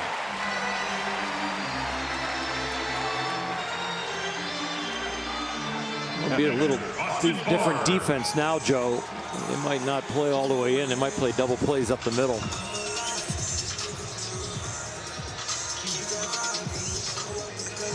Looks like they will as middle infielders moving back. Freeman staying even with the bag at first, but even at third, Donaldson will move back. As Barnes comes up with the bases chocked full. 1 for 2 tonight.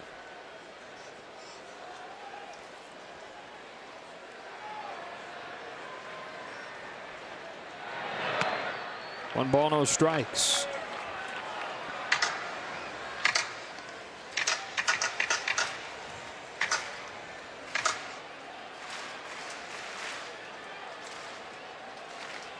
Grant's got one of those optical illusion fastballs.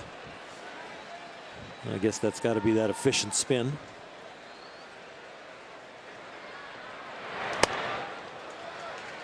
Two and 0.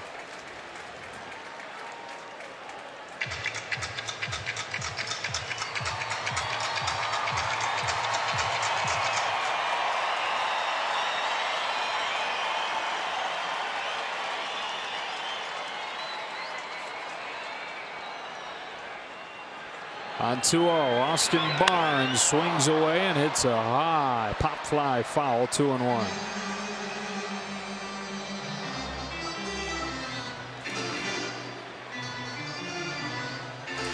He got a pitch he could handle. He just got a little quick on it.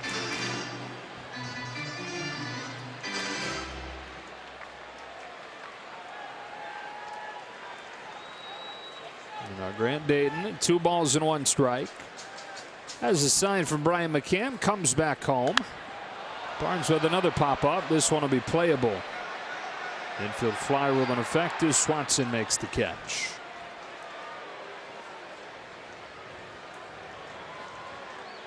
So Dayton with a chance to get out of this with no further damage, with the pitcher Buehler coming up.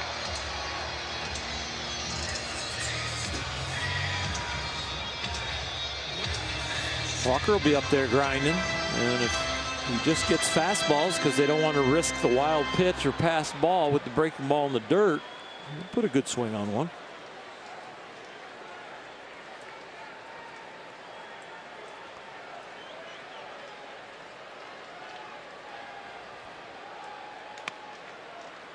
On the corner, strike 1. A guy who made his major league debut when he was 28 years old, Grant Dayton. Probably makes it that much more special that he was able to make it back. Once looked like he was never going to make it. Healthy cut and a miss, 0-2. And then once he did make it, it was all taken away with the arm surgery.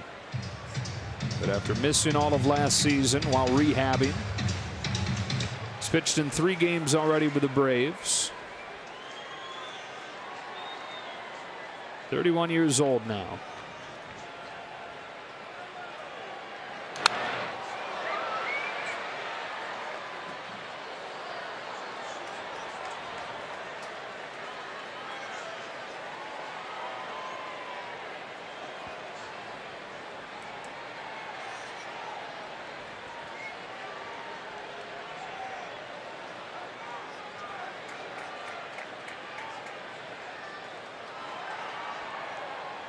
Another 0-2 to the breaking ball, and Buehler took it. Ball 1.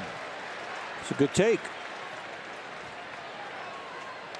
He's a real high-level athlete. He's not just a pitcher. He can do a lot of things well.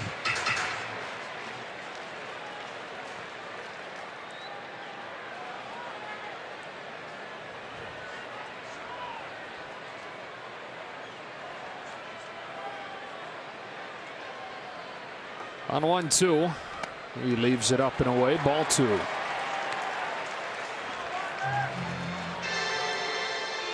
He even looks hitterish. You know, just the way he gets in there. It's not one of those pitchers that just kind of relaxes in the box and knows I'm supposed to make an out. He's grinding it out. Same posture, same rhythm. strikes out here, and the Dodgers settle for one in the fifth, leaving the bases loaded. He just needs to work on a two-strike approach. That was a pretty big swing. The game brought to you by Go. There's some ups from Muncy that helped him out. This play in left field by Jock Peterson. A nice recovery. I'll tell you what, right here, Verdugo's slicing line drive from Markakis. Walker Buehler appreciated that. Thank you, Arco. Dodgers up 5-0. So when they put it in play, there's been great defense, but the issue for the Braves has been putting it in play. 8 Ks for Buehler through the first 5 innings tonight. Already a season high for him. Ready to face 9-1-2 in the Braves order. First up is going to be a pinch hitter in Matt Joyce.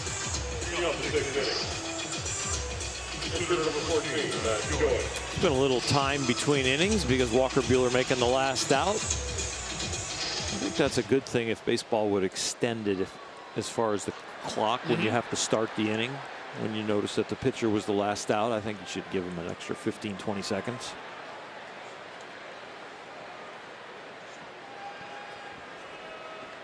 His first one of the 6th, then their first strike.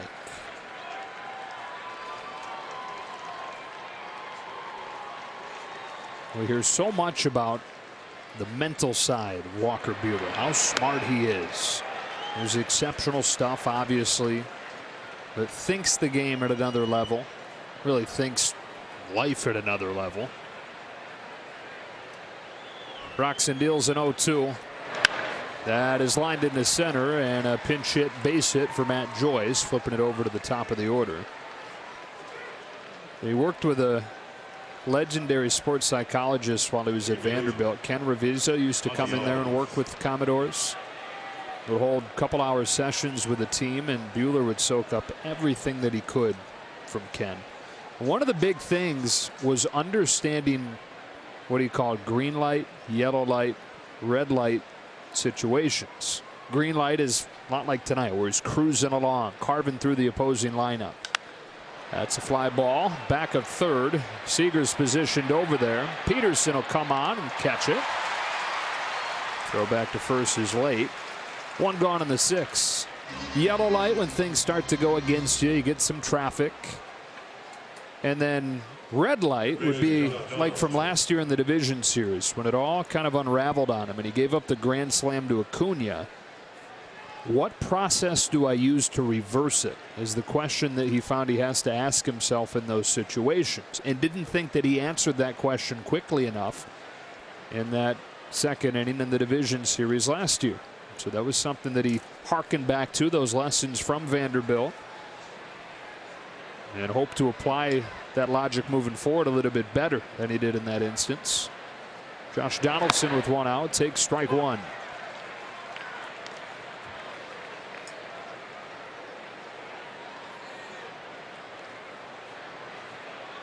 When your mind is right, you control the baseball a lot more often.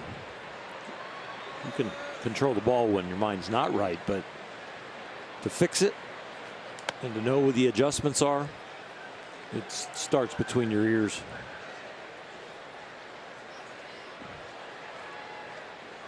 That mental toolbox you're talking about, and then you also have your physical toolbox, your keys of your delivery, and work on those with Rick Honeycutt for sure.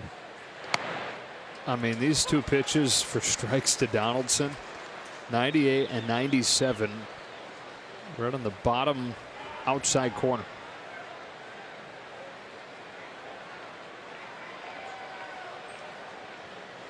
It's the mental side, and then, oh yeah, the ability to dot it up at 98.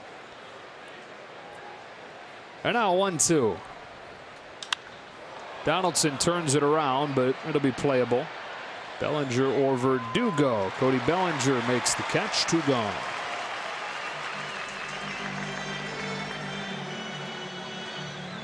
How hard can it be when you can throw 99? Well, it's still pretty hard, because you got to be able to put it all together. And sometimes these guys might get into the mental side of the game right there before the ball drops.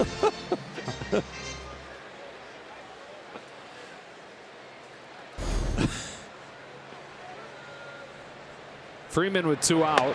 Swings and misses at 98, strike 1. Where does tonight rank for you in the most impressive outings you've seen from Buehler?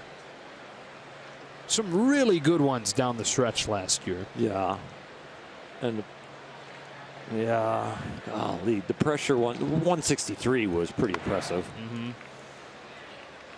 But as far as location and velocity, this is right up there. Maybe, you know, this is him at his elite level.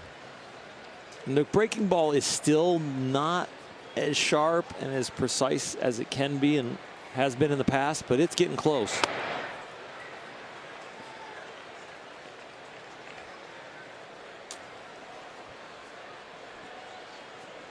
Enough to allow the strikeout totals to get back to where you expect from him. Because even with the 97, 98 or whatever that he's had consistently, he's not been striking anybody out. That ball is crushed.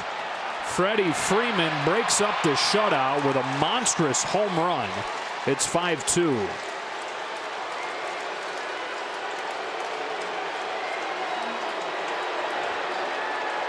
We saw some long ones in San Diego. This is going to be right there, maybe 430. Let's see. Low and in, low and down the middle. He's a really good hitter.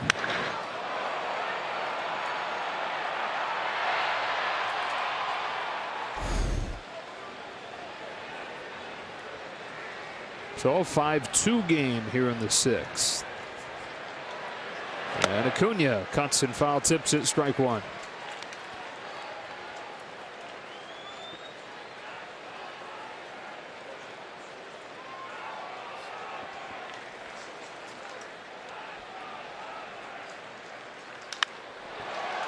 Acuna with a fly ball to center field.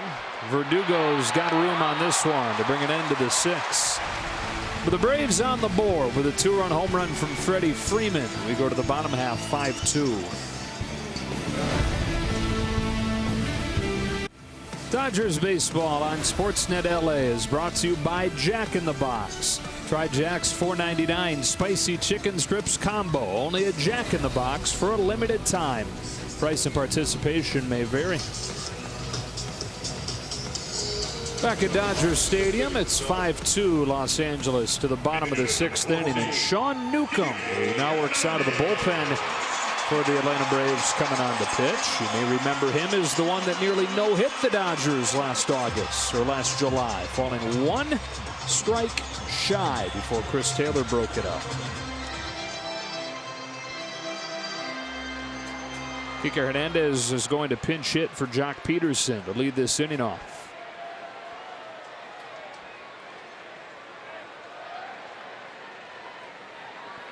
Newcomb's first one is inside, ball 1.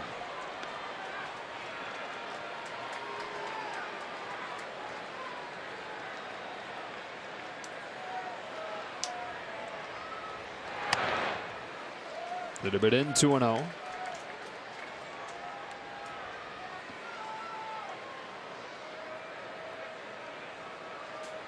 Newcomb, 25 years old. Finds his zone with that one, and it's 2-1.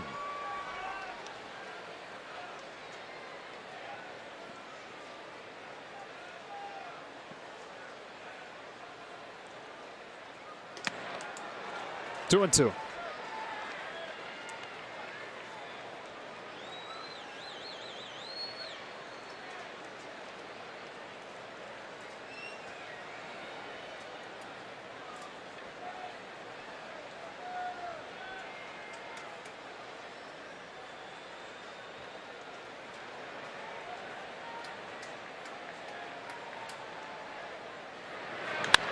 Hernandez crushes this ball, but foul. Wow.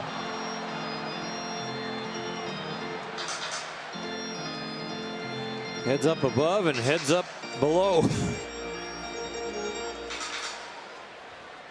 Got the souvenir. Arena baseball. 2-2 pitch. Full count.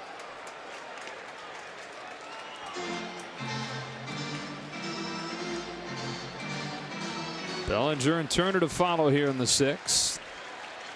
7th pitch of the at-bat. Hernandez fouls another.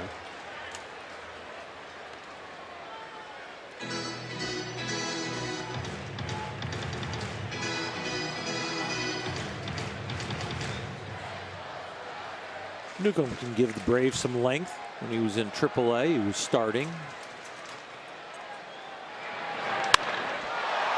Flight off of the hands of center. Inciarte gets Hernandez, 1 gone. And they're talking about that near no-hitter last July. It was actually perfect through 5 innings in that game before Yasiel Puig walked open the 6th. Threw 134 pitches, the most that any pitcher's thrown in baseball over the last 3 years, before Chris Taylor broke it up on a 2-2 pitch with 2 out in the 9th inning. And Newcomb has not been the same since. He's demoted to the bullpen by the end of the season. Had an ERA close to 6 over his final 10 games. Misses with a breaking ball to Bellinger. It's 1-0.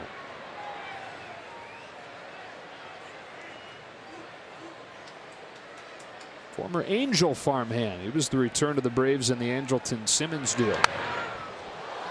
1 ball, 1 strike.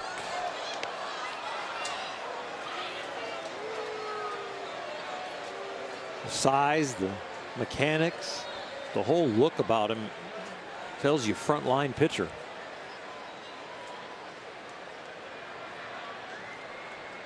At 6'5", out of Brockton, Massachusetts.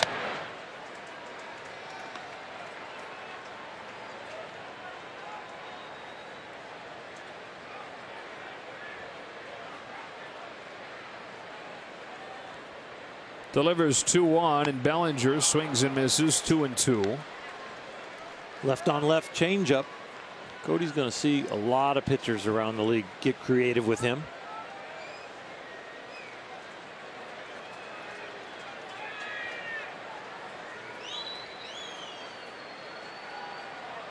On a 2-2 pitch. Breaking ball gets him swinging.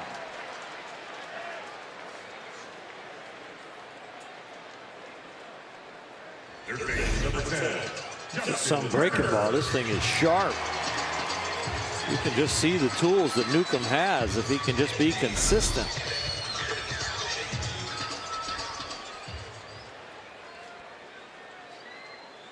He's retired the first 2 that he's faced, and here's Turner. 2 for 3 tonight.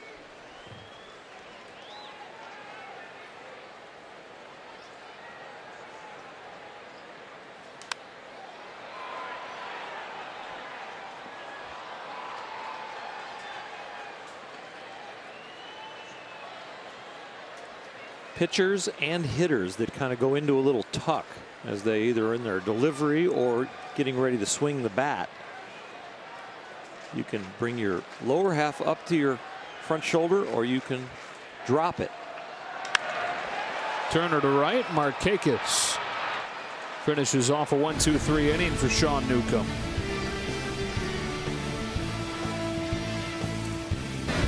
Dodgers in front of the Brave 2 as we go to the 7th inning. Welcome you back inside. Joe Davis and Orel Hershiser and Walker Buehler, the blemish on the home run to Freddie Freeman tonight, but other than that, really impressive. Yeah, very impressive with the fastball command, the breaking ball, landing it for strikes. Be interesting as the game goes on. Now within 3 runs, Kenley Jansen down tonight.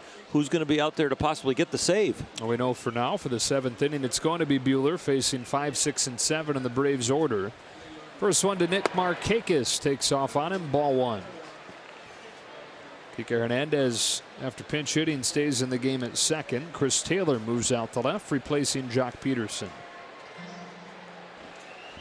Here's a 1-0 and a strike at the knees, 1-1. So 88 pitches deep now for Buehler. 8 Ks, no walks tonight. Roxon deals 1-1. Down and in, ball 2.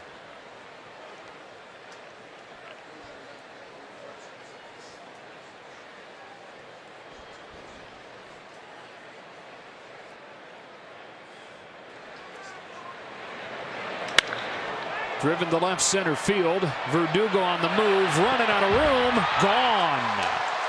Markakis goes the other way with a home run. The Braves chip away another. It's 5-3.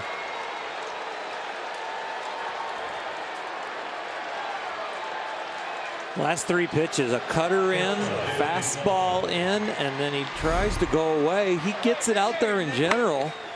It's not down the middle, it's on the outer half, but boy, that was a good piece of hitting. He down and through and backspinned it out of here.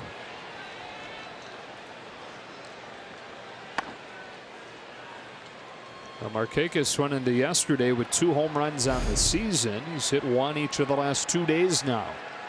Dansby Swanson takes ball 1.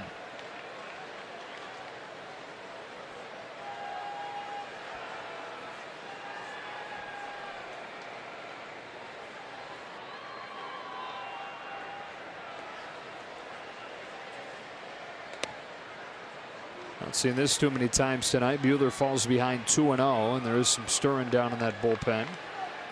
Steve Scialotti, the bullpen catcher, getting ready to take the warm-ups from Pedro Baez.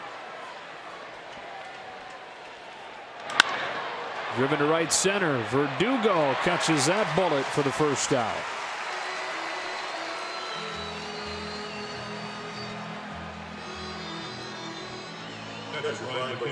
And here's McCann.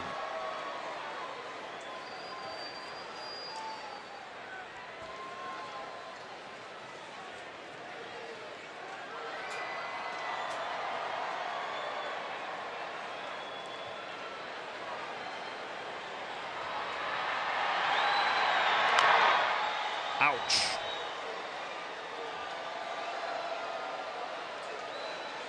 Cutter, and he tried to get out of the way of it as far as getting it off his body, but he might have with the swing, but he didn't with the foul ball. Boy, got him right in the back knee. Oof. He's a catcher. He'll be back in there. They are a different breed, aren't they? Brian's already spent some time on the injured list this year with a hamstring injury. That is inside, and it's 1-1. And so Buehler, who struck out 8 the first 2 times through the lineup, doesn't have a K since the 4th, and some damage coming here the 3rd time through. Roller to short, picked up by Seager. McCann is out number 2. This has kind of been the case much of the year. 3rd time through the order, teams have hit him around pretty good. It's included a couple home runs tonight. Well, in some ways, you know, teams have gotten to the point where they have an ego too. He's getting us out with a fastball. We're just going to start looking for it. And so he does get caught up to, but I think those stats will change again as he continues to land the breaking ball.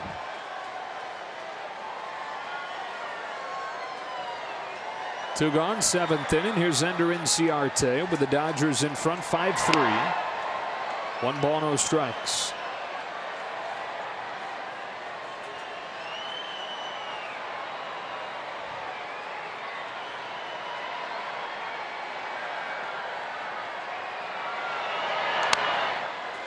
One and 1.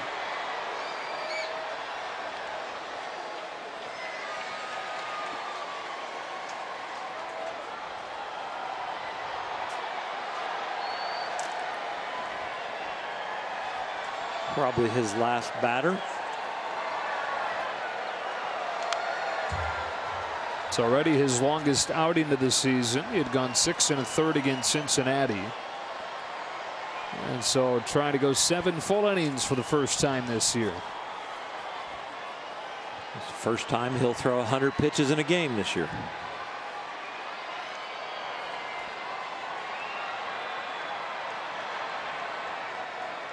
Back home with a 1-2. Lifted to right center field. Verdugo cruises to it. And that's that for the Braves in the 7th. They get 1 with a leadoff home run from Markakis. Walker Buehler threw 7 full innings tonight.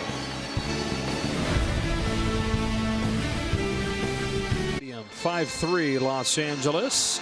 Sean Newcomb for his 2nd inning of work. Staying on for Corey Seager. Strike one.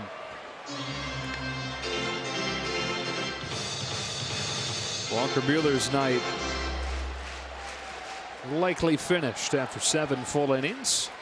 Exactly 100 pitches. That's a really good game from a really good pitcher. He's upset because of the home runs, but what he did out there, giving his team a chance to win and dominating. He'll still have a rough sleep tonight, though. He's got a very high bar for himself. That's a pretty good coach there next to him.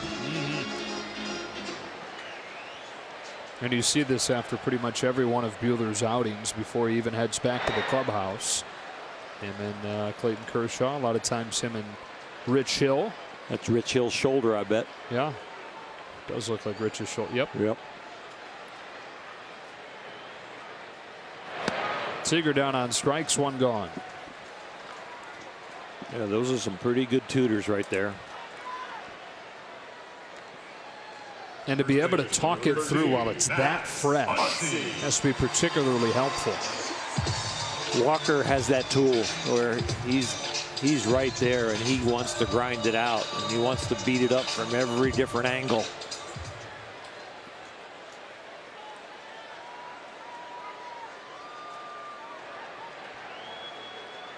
They lead it by 2, last of the 7th. Muncy's walked twice tonight. Takes a big breaking ball for a strike from Sean Newcomb.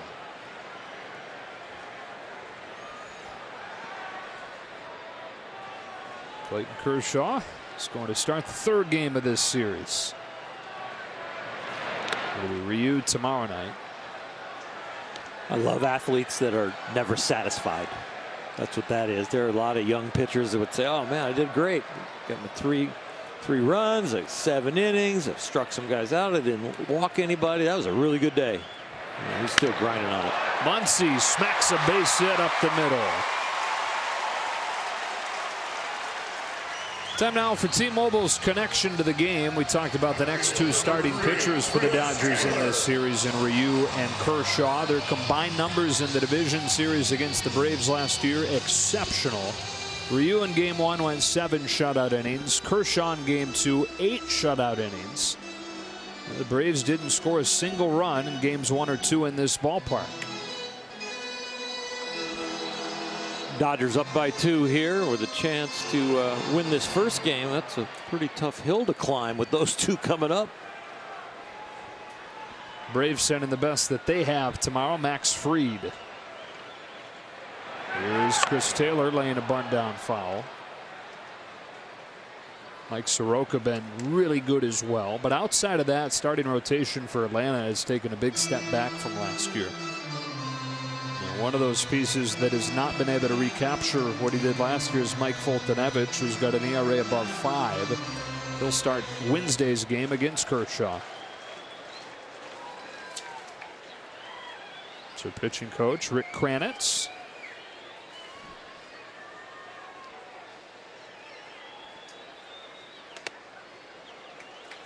One-on-one.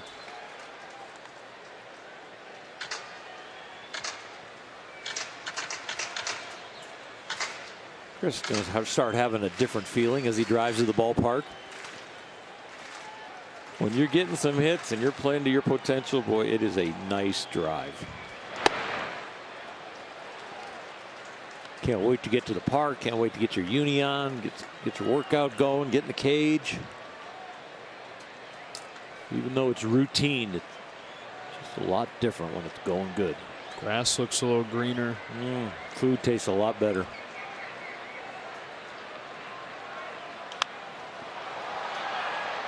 He'll hope and pray that this one sails into the seats. Instead, it stays in play for Freeman, and Taylor is the second out.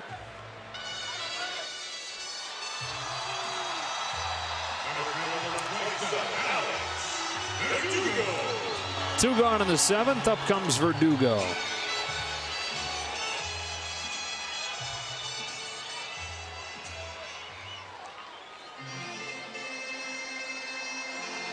No official at bats for Alex tonight. 2 walks and a sacrifice fly.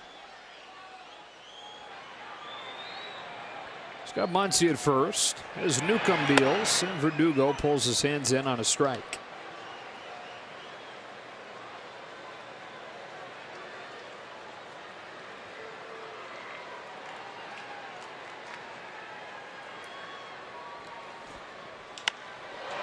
Stroked in the ground is short. Good job by Swanson to get in front of it, and he throws Verdugo out, bringing an end to the Dodgers' 7th.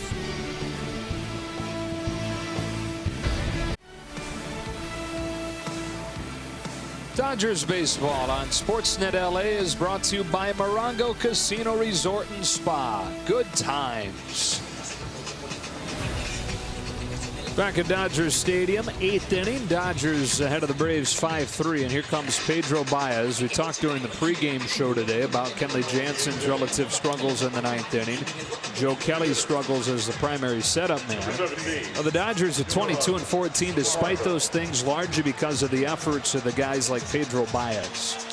Yeah, they've made actually a lot longer bridge to get to Kenley Jansen, not just a short 8th inning bridge. It's got to be Dylan Floro and Scott Alexander and Pedro Baez, and tonight one of them might end up getting a save. 9-1-2 coming up for the Braves here. Johan Camargo is going to pinch hit, and then Albies, and then Donaldson.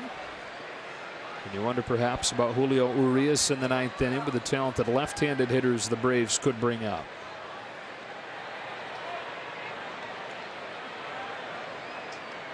Baez's first pitch to Camargo streams in there at 95, strike one. And so you're looking, if this goes as planned for Baez, if he's able to sit him down in order. The Braves in the 9th inning would bring up left-handed Freeman, right-handed Acuna, left-handed Markakis. 1 ball, 1 strike.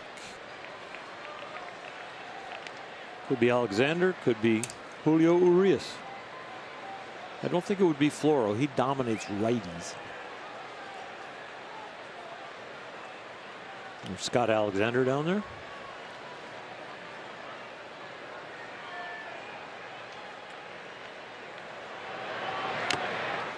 One and two on Camargo. High changeup and blew it by him. Just got him out in front. I mean, Pedro, it's awesome that you have no idea what he's about to throw. What a change. Complete change. No pun intended. Yeah, exactly. Really. Now a 1-2 pitch. Back to the fastball, punch foul. He'll throw his slider 2-3 pitches in a row. He'll throw his changeup 2-3 pitches in a row. He'll start hitters with those pitches. Those are ones he would never even pull the trigger on. Just come out of the pen and just really pretty much live and die with the fastball.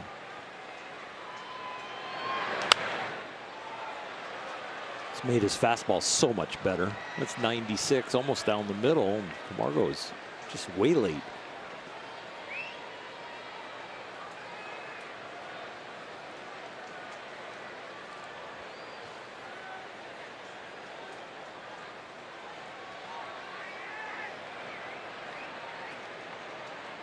The 1-2 pitch. Camargo slaps a foul ball down the line just barely.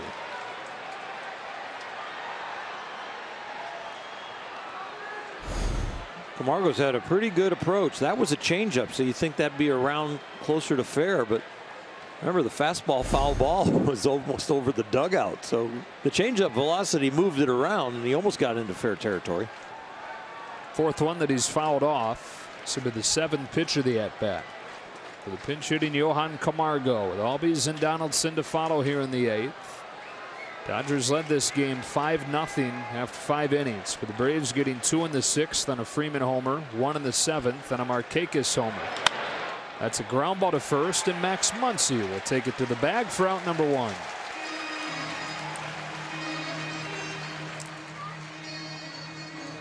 Be one of the first 40,000 fans in attendance on Thursday and receive a Corey Seager bobblehead courtesy of Security Benefit. For tickets, visit Dodgers.com/promotions. Looks really happy fielding that ground ball. Big old smile on his face. 1 out. Here's Albies.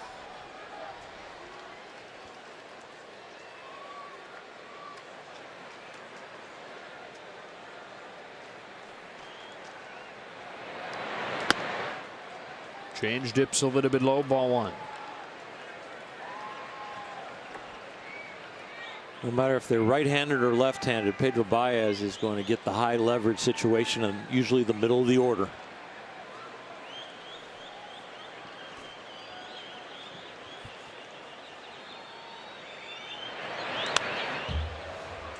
Over the years, when he's gone cold sometimes, you know, people are like, you know, how can he do this? He's inconsistent. It's like, but he's pitching against the toughest guys in the world usually, and in big situations. I'm overly impressed with his stats when all of a sudden he gets on a roll, because he's not doing it against the bottom of the order.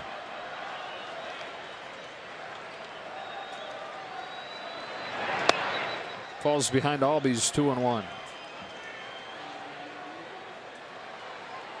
As a reliever, you know, okay, let's just take 9 innings like a game. For those 9 innings, you got to go get 27 outs. And for him, it's against 3, 4, and 5, 2, 3, 4, 1, 2, 3. It's not usually 6, 7, 8 pitcher on deck. But can you imagine a starter saying, okay, you're going to start the game today, and they can juggle their order any way they want to face you in any inning. They don't have to go 1, 2, 3, 4, 5, 6, 7, 8, 9. No, you know, Freddie Freeman's going to lead off every inning against you. You know, you're going to go right through the heart every time. So when you see for example, 2 ERA over 9 innings, that's really impressive for a high leverage reliever. That is. 2-2 pitch. Albies sends one in the air to center field. Alex Verdugo usually gets to it. 2 gone. No starter would want to all of a sudden, you know, hey, you're going to go 9, and for your 9 innings, you're going to get to face whoever they want to send up there, including pinch hitters, because at the end of the game, you're not saving your bench.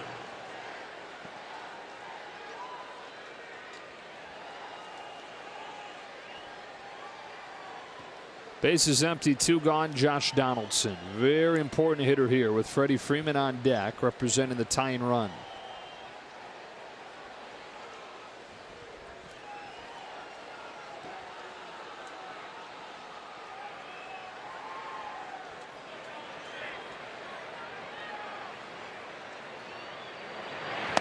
Strike one.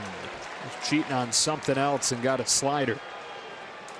I think a few years back, what Donaldson been doing right here, he guarantees he's getting a fastball there. He was just hoping he gets one. So that is a bad swing from a good pitch.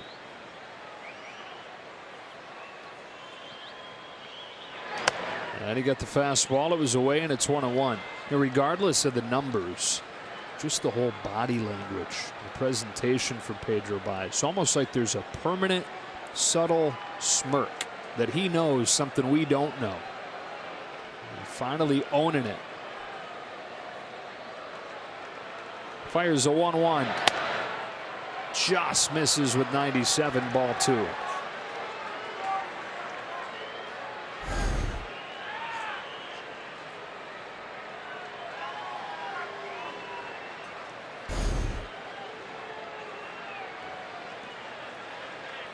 The other thing is, you know what? He's comfortable pitching back in front of the home fans.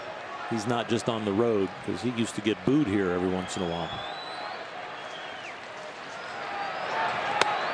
Breaks it off to the corner for strike 2.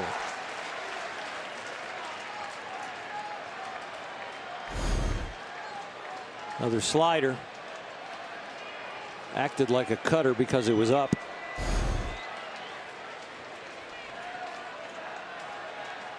Pedro Baez looking for a 1-2-3-8.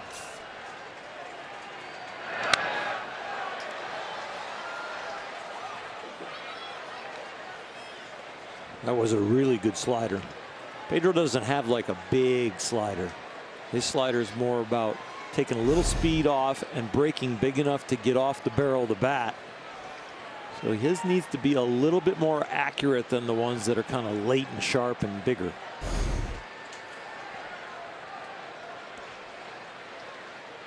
Another 2-2.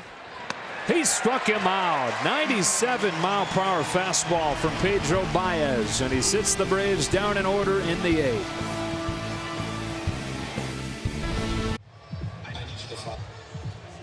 Bottom of the 8th, Dodgers by 2. We check into studio for a preview of Access Sportsnet Dodgers.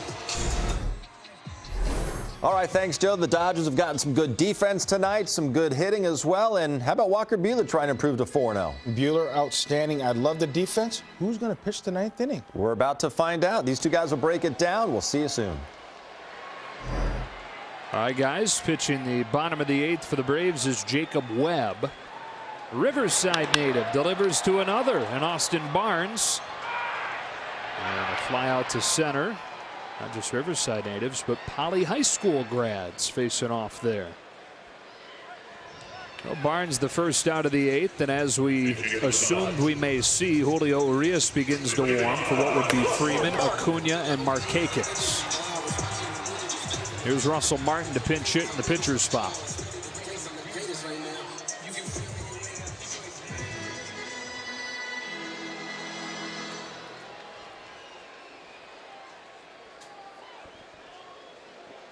Webb, 25 years old.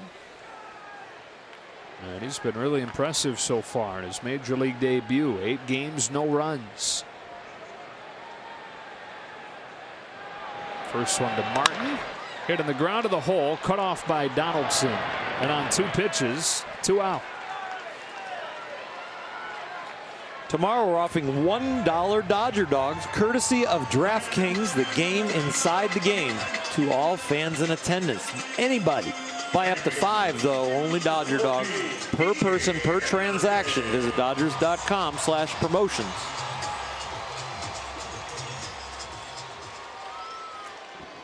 Two gone, 8th inning. Here's Hernandez.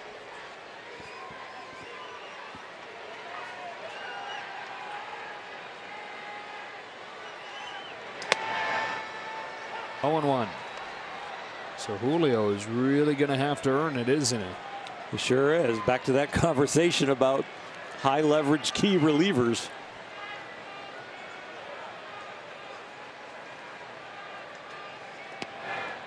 One ball, one strike. The 9th inning in a safe situation brings its own pressure, no matter where you are in the batting order. It's a little different. Getting some tutelage there from Mark Pryor, going over the lineup and how they want to pitch to him. For what will be his first career save opportunity. 1-2.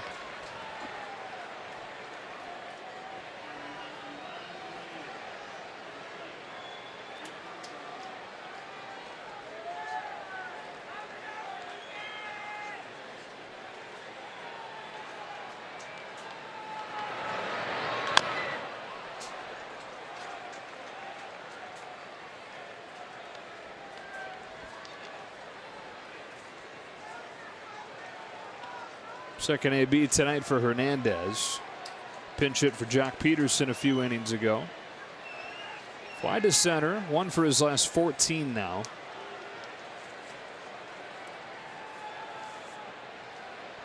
Another 1-2 pitch. Gets his hands in and flexes it to short left center field. Swanson out. And he collides with Acuna. The ball drops and Hernandez is aboard with 2 gone. Good to see both those young, talented players to their feet.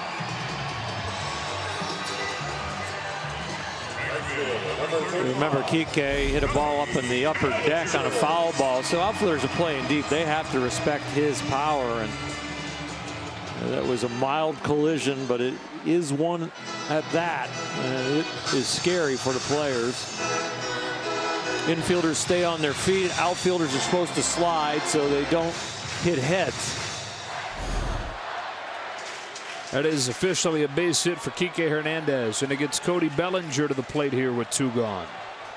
Boy, would some insurance be nice. Bellinger takes it low. Cody's 1 for 4 in his first game back from the shoulder injury.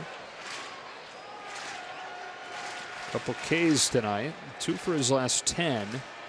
6 Ks.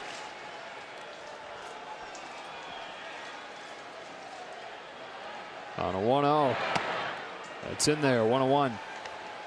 This will make your heart beat a little faster if you're Jacob Webb to have to face this guy. Yeah. He's inside a month into his big league career.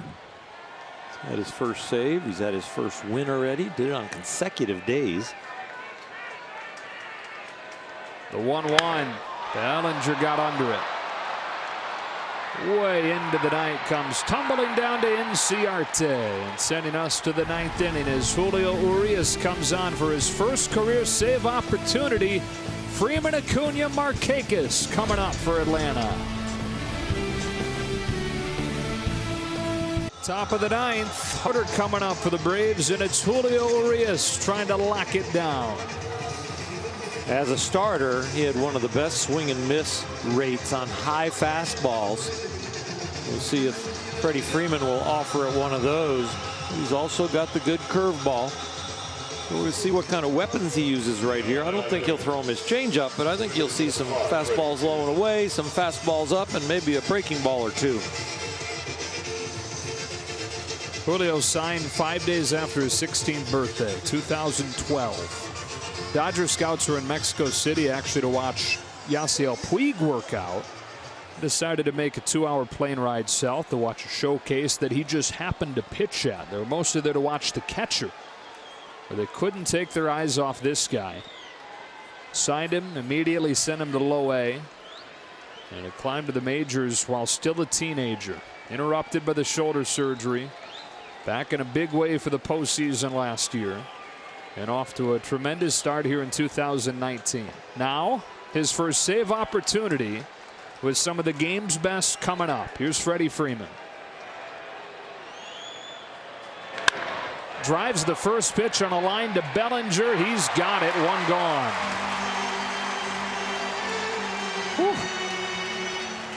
Freeman was looking fastball, and he's a great fastball hitter.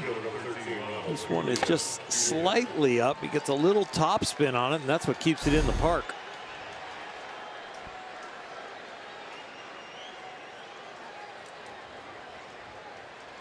Great matchup of bright young talents here as 21-year-old reigning Rookie of the Year Acuna climbs in.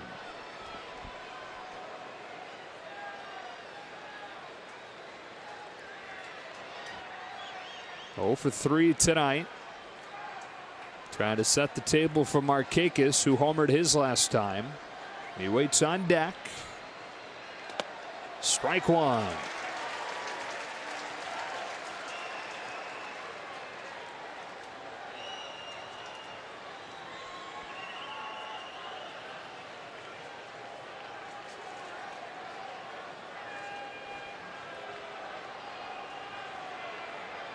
Coming inside. And missing up. 1 ball, 1 strike. That postseason experience is really coming in handy right now. A lot easier to keep the pulse rate down. Understand the situation. Game's a lot slower for him.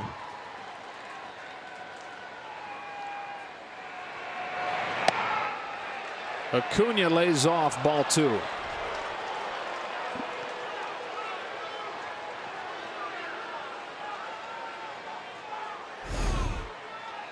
A little bit of the crossfire action, and as that ball's coming in, Acuna's able to shut his swing down. 97 on your hands.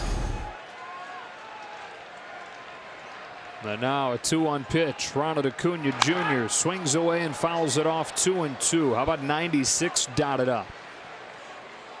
It is so hard to come out of the bullpen and have exceptional location. You know, halves of the plate, you feel really good. The adrenaline is there, kind of getting into the game. To go like that, he threw 3 balls on the inside part of the plate and then dotted that one perfectly. And he always looks the same. The heartbeat never changes. He's ready for a 2-2. Acuna dumps it back. We'll do it again. He got the width on that one, not the height they wanted. They want to get a little bit more up and in.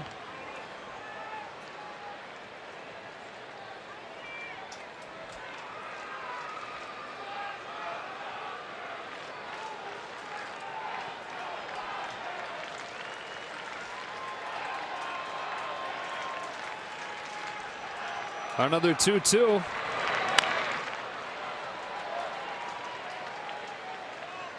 .82 mile-an-hour changeup.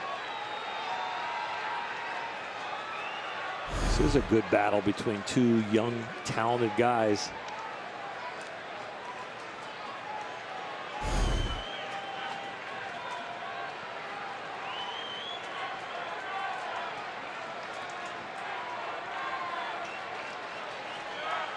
Seventh pitch from Julio Urias to Ronald Acuna Jr. One gone, ninth inning. Another 2-2. Full count.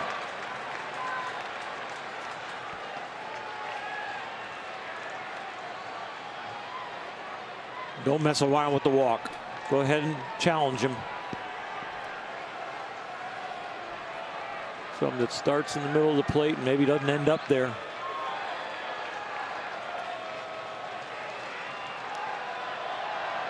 His payoff. Fouled off, 98. Battle continues. Should be the ninth pitch to Acuna.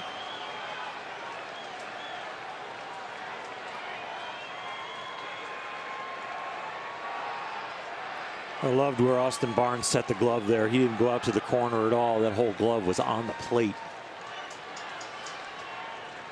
As if to say your stuff is good enough. And we don't want to walk. Going in, but it's a crossfire in, so half on, half off. Strikes him out with 96 to the corner.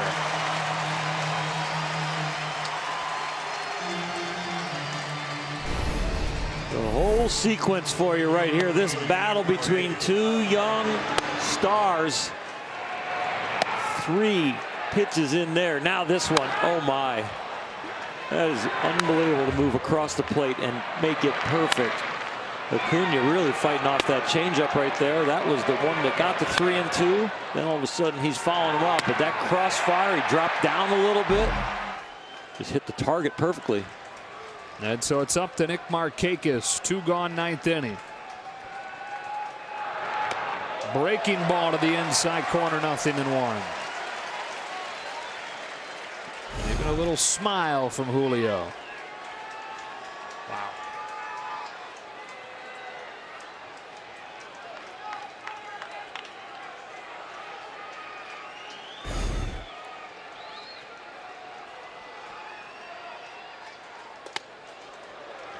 One ball and one strike. Really good command for a young man in his first save opportunity. He doesn't look flattered. And what is the word I'm looking for? Flustered. Thank you. There it is.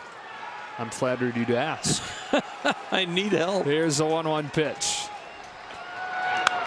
Flip foul. Strike 2. A little tighter breaking ball right there. Showing some creativity for a guy who's only throwing 13 pitches.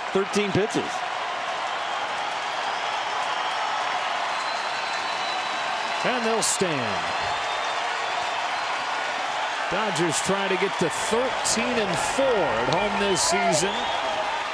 Best home team in baseball so far. 43,393 tonight watching Julio Urias.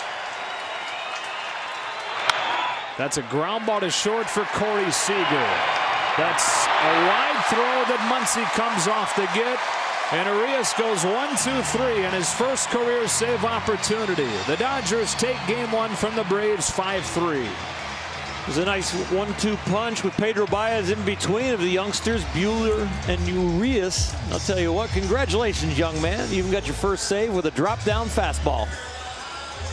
So 5-3 the final score, and time now for the player of the game brought to you by Lexus. Walker Buehler, 8 strikeouts, no walks, and for the first time this year, 7 full innings. Immaculate location tonight. The fastball was electric. He landed enough breaking balls to make it even better.